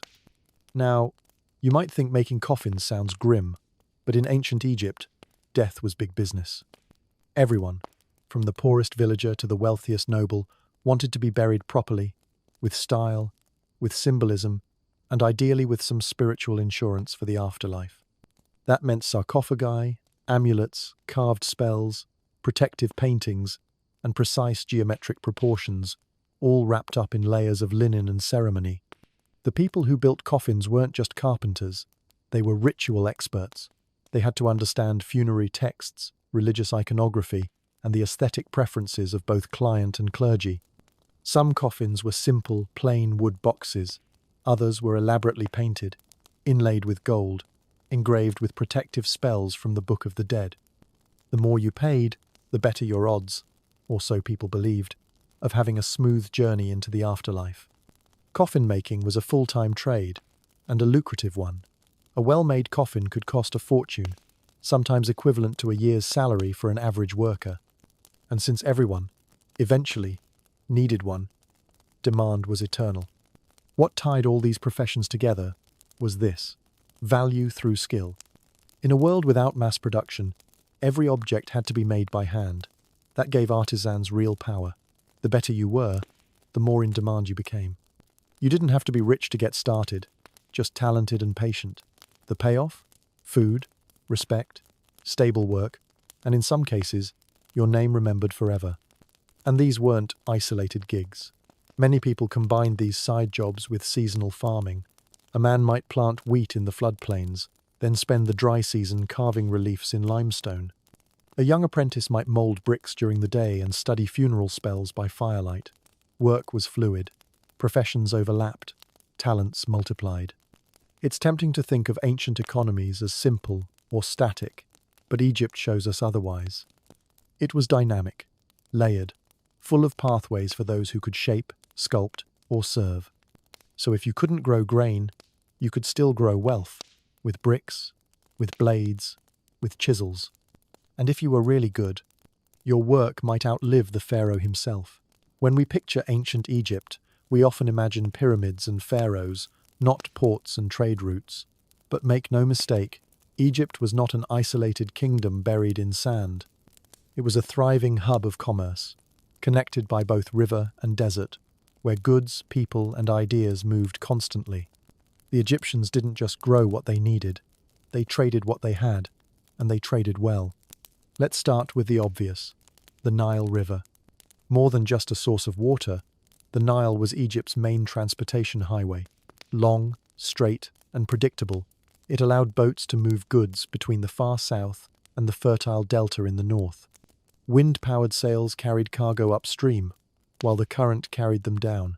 It was a natural shipping lane, one of the most efficient in the ancient world. Every village along the river was like a pit stop. Boats loaded with grain, linen, papyrus, fish, beer, and pottery sailed north and south, stopping to trade or offload. Cities like Thebes and Memphis grew in part because they controlled strategic spots along this watery highway. But the Nile wasn't Egypt's only route. When goods had to cross the desert, the Egyptians turned to the sand. Their vehicle of choice?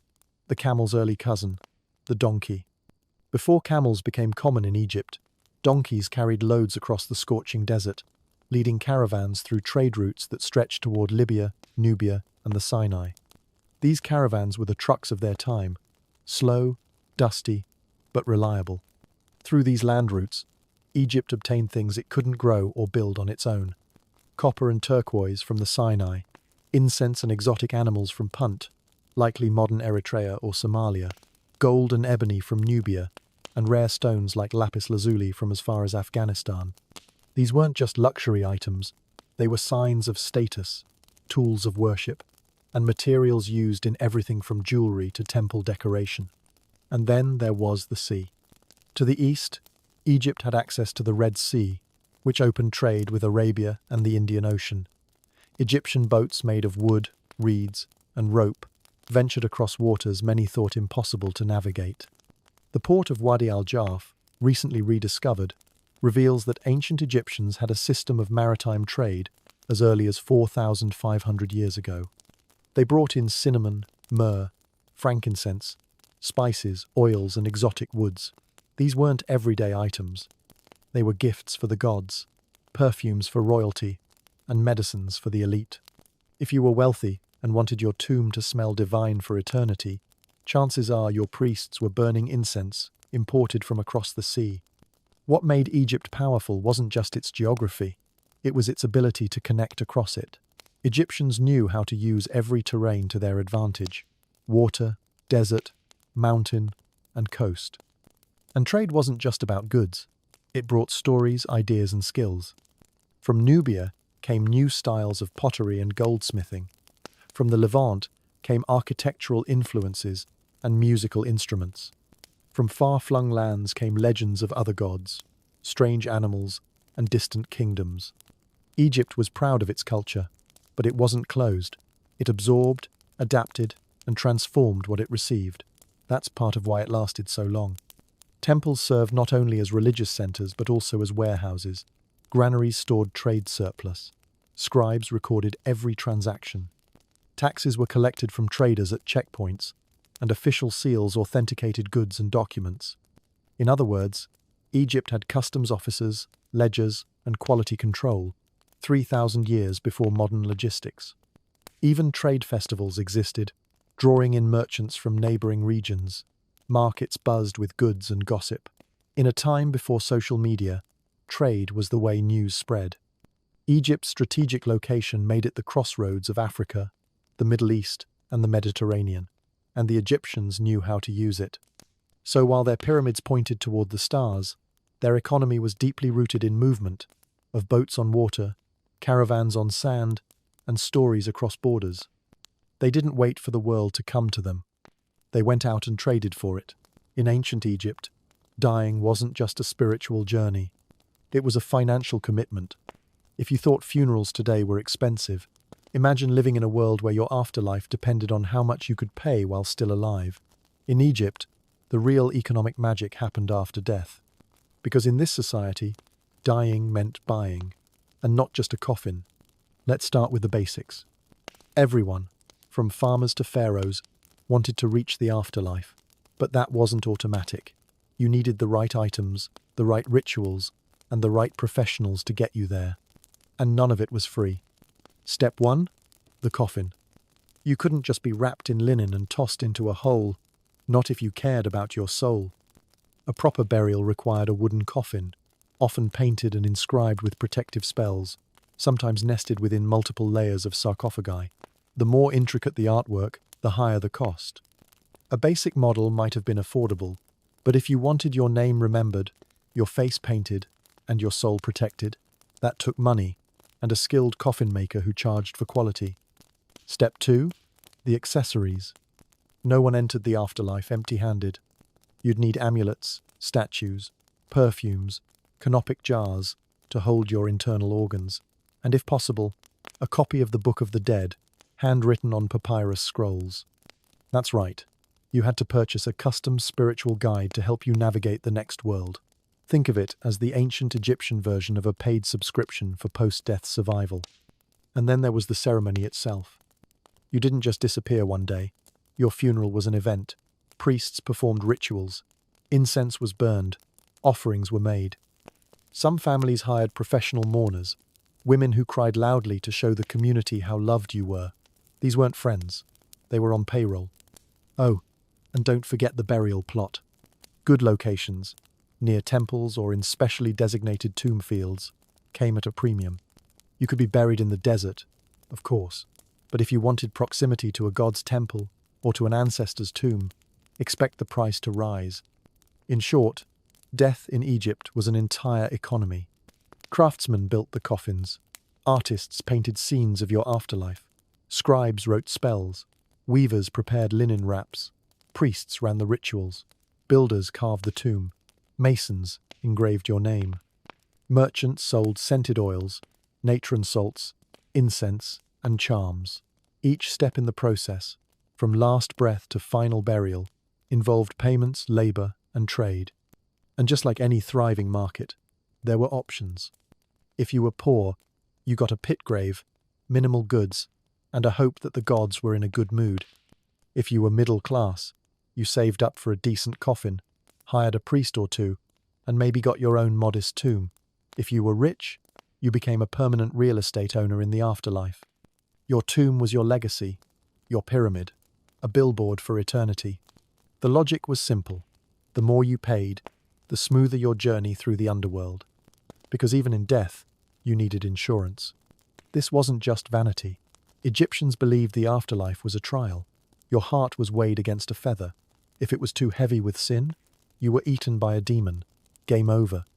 But if you were buried properly, with the right spells, tools, and tokens, you had a chance to live forever in the field of reeds, a paradise version of Egypt. So, for ancient Egyptians, cross-selling wasn't a trick, it was theology. And businesses thrived on it. Temple complexes operated like spiritual service centers. Funerary workshops took commissions. Burial goods were made to order.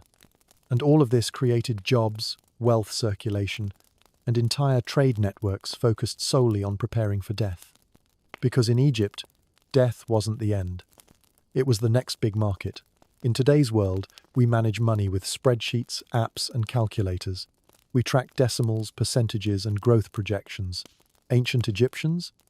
They didn't have numbers as we know them, but they knew how to keep score. And not just keep it, but master it. Despite lacking a formal numerical system for complex calculations, the Egyptians built a civilization that ran on records, tallies, and stunning precision. They raised pyramids, taxed farmers, managed massive temple economies, and organized royal treasuries, all with clever systems of writing, symbols, and measurements. Let's start with the obvious: writing. Egyptians used hieroglyphs, a script made up of pictures, signs, and symbols. It wasn't quick to learn. It wasn't simple to write, but it was deeply functional. With these symbols, scribes recorded everything from grain deliveries to tax payments, from worker attendance to inventories of cattle. They didn't need modern math. They had method. And they had scribes. Lots of scribes. Being a scribe was like being part banker, part accountant, part data analyst. These weren't dusty librarians. They were powerful administrators. Trained from a young age, they spent years memorizing symbols and learning how to record life with ink and reed pens. In a world where writing was rare, scribes ran the show. In ancient Egypt, wealth wasn't invisible. It had weight, volume, and texture. A field was measured by how far a man could walk while scattering seed. A harvest was judged by how many sacks of grain it filled. Land was taxed by its potential yield. All of this was written down, on papyrus, on pottery shards, on limestone fragments. No calculators, no spreadsheets, just a culture obsessed with measurement. And they were creative. Instead of base 10 math, they used unit fractions, dividing things like bread, beer, and land into portions. A third of a loaf? Easy. Half a jar? No problem. If you owed 1/6 of your harvest, it was marked, stored, and recorded. Their math wasn't algebraic. It was practical. More importantly, it was enforceable. Let's say you were a farmer. You'd report your harvest to a local official. They'd send a scribe and a rope stretcher, a surveyor who literally used ropes and knots to measure your field's area. The results were written down, and based on those numbers, you'd owe a portion of your grain to the state or temple. If you underpaid, they'd know. This applied beyond farming. In temples, where wealth from offerings poured in daily, records were kept with obsessive care. Cattle, incense, linen, wine, bread, gold. Every item counted, every delivery noted. Priests operated like CFOs of divine corporations, and gods, as it turns out, liked neat ledgers. Trade also relied on these systems. Goods moved in and out of cities, across desert trails and Nile ports. Merchants used seal stamps and transaction records to prove the authenticity and value of goods. A shipment of cedar wood or turquoise wasn't just delivered, it was documented, not in numbers, but in symbols of origin, quantity, and worth. Even tomb construction followed strict management. The labor force at Deir el-Medina, home to the royal tomb builders, worked under a schedule. Scribes tracked their attendance, tool usage, and food rations. They knew who skipped work. They knew who worked overtime. All of it was written down, centuries before punch cards were invented. And then there was inheritance and property law. Families passed down land, tools, homes, and livestock. These transfers were written in legal documents, witnessed, stamped, and preserved. A daughter might inherit a portion of a house. A brother might get the oxen. These weren't casual arrangements. They were contracts, clear, written, and enforceable.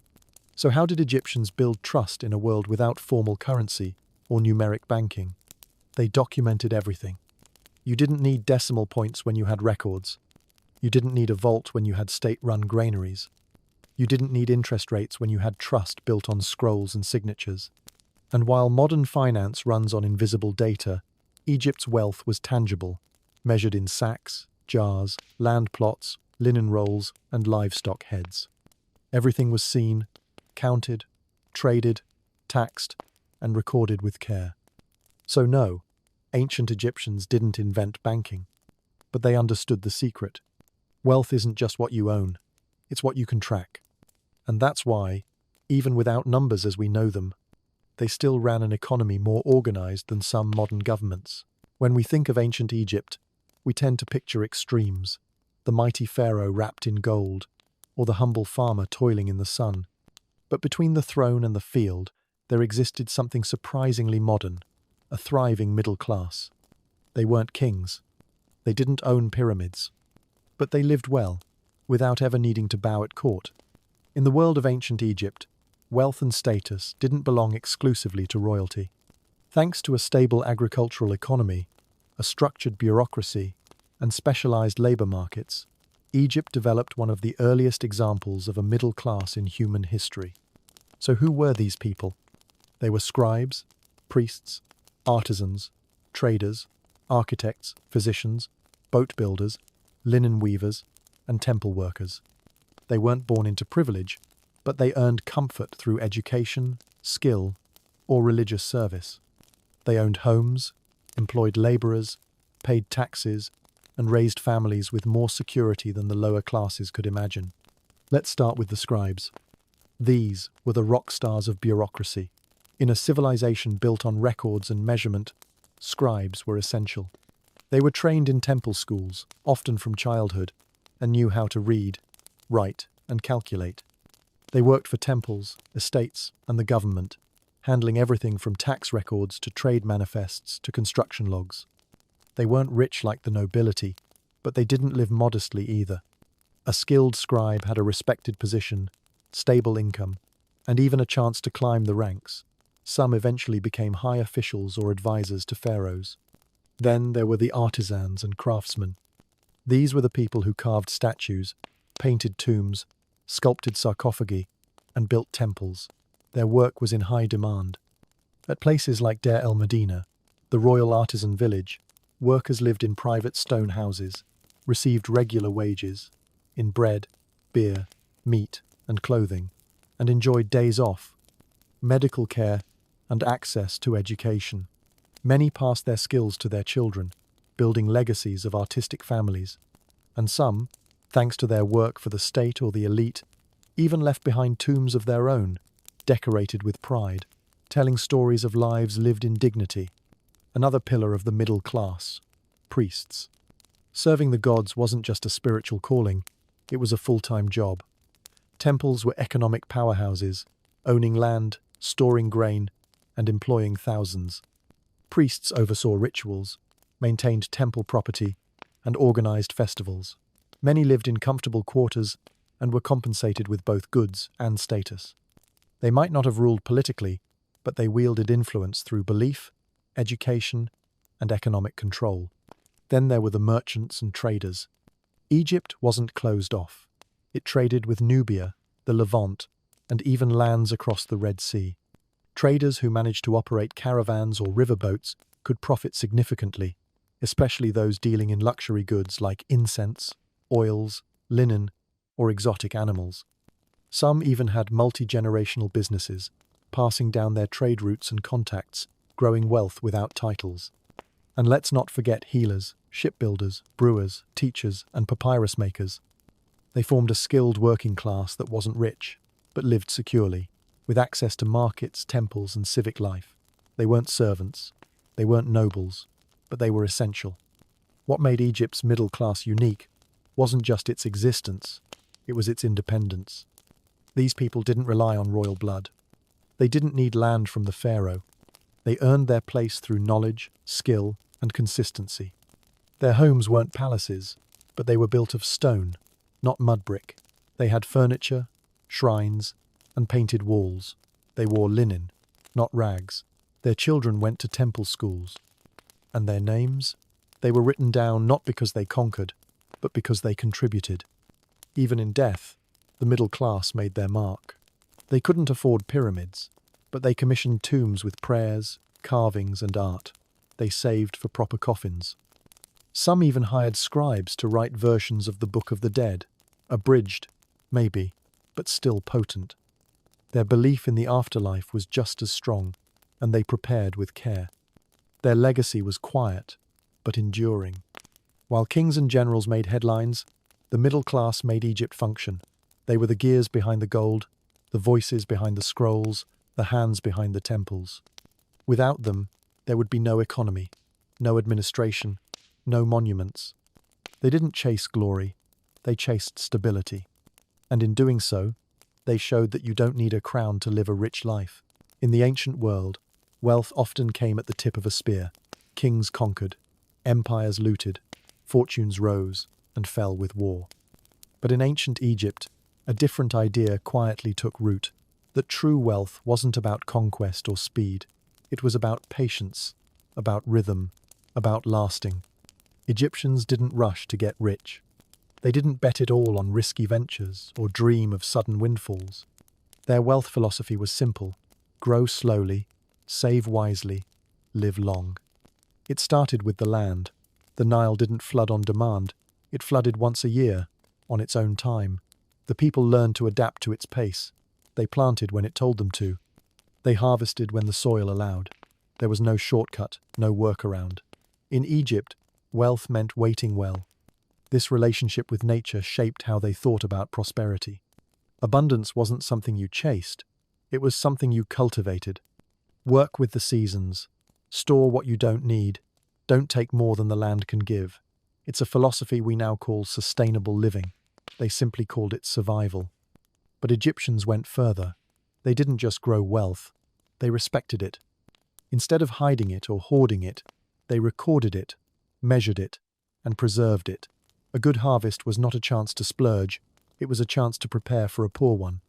Families passed down techniques for storing grain, maintaining tools, rotating crops. They understood that true wealth wasn't how much you had, but how long it lasted. Even their architecture reflected this mindset. Why build homes of mud that would wash away, when stone could stand for centuries? Why paint stories on fragile materials, when carvings in tombs could speak across millennia? Everything they built was made to endure. Tombs weren't for show, they were investment portfolios for eternity. Temples weren't temporary, they were spiritual savings accounts. The Egyptians believed that stability was success. Their gods represented order, balance, harmony. Their concept of Ma'at, the principle of cosmic balance, was reflected in everything from farming to finance to family life. Get rich too fast? That felt dangerous. Break the cycle? That invited chaos. And then there's perhaps their most surprising idea. Enough was a virtue. The Egyptians didn't glamorize excess the way later empires did. Gold was used for gods and kings, but even they were buried with careful symbolism, not mindless wealth. Most Egyptians, middle class or not, focused on having enough to live, enough to give, and enough to leave behind. You didn't need 10 boats. One was enough. You didn't need the biggest tomb. You needed a complete one. Sufficiency mattered more than extravagance. That's not to say ambition didn't exist. Many Egyptians rose through skill and service. But even then, the goal wasn't domination. It was security, respect, and legacy. And what tied it all together was the idea of living long. A long life wasn't just a blessing. It was a sign of a life well managed. Live simply, eat moderately, work with care, honor the gods, sleep well, keep your house clean, respect your neighbors, and when your time came, leave behind a name worth remembering. It sounds quiet, maybe even boring, but it worked. Egyptian civilization lasted over 3,000 years, not because of constant reinvention, but because of resilience built on steady growth. Their riches didn't collapse after a single king. Their culture wasn't erased by the first bad harvest. They planned for the future, not just for themselves, but for generations they would never meet. Their wealth wasn't loud. It didn't scream. It whispered, lasted, endured. And perhaps the wisest part of their philosophy was this: you are not rich if your riches die with you. True wealth is what outlives your body, your house, even your name. So, in a world obsessed with overnight success, the Egyptians offer a quiet lesson. Grow slow, save smart, live long. Because real wealth doesn't shout, it echoes through time. In the golden glow of ancient Egypt, wealth was never just about gold. It was about balance, patience, and perspective.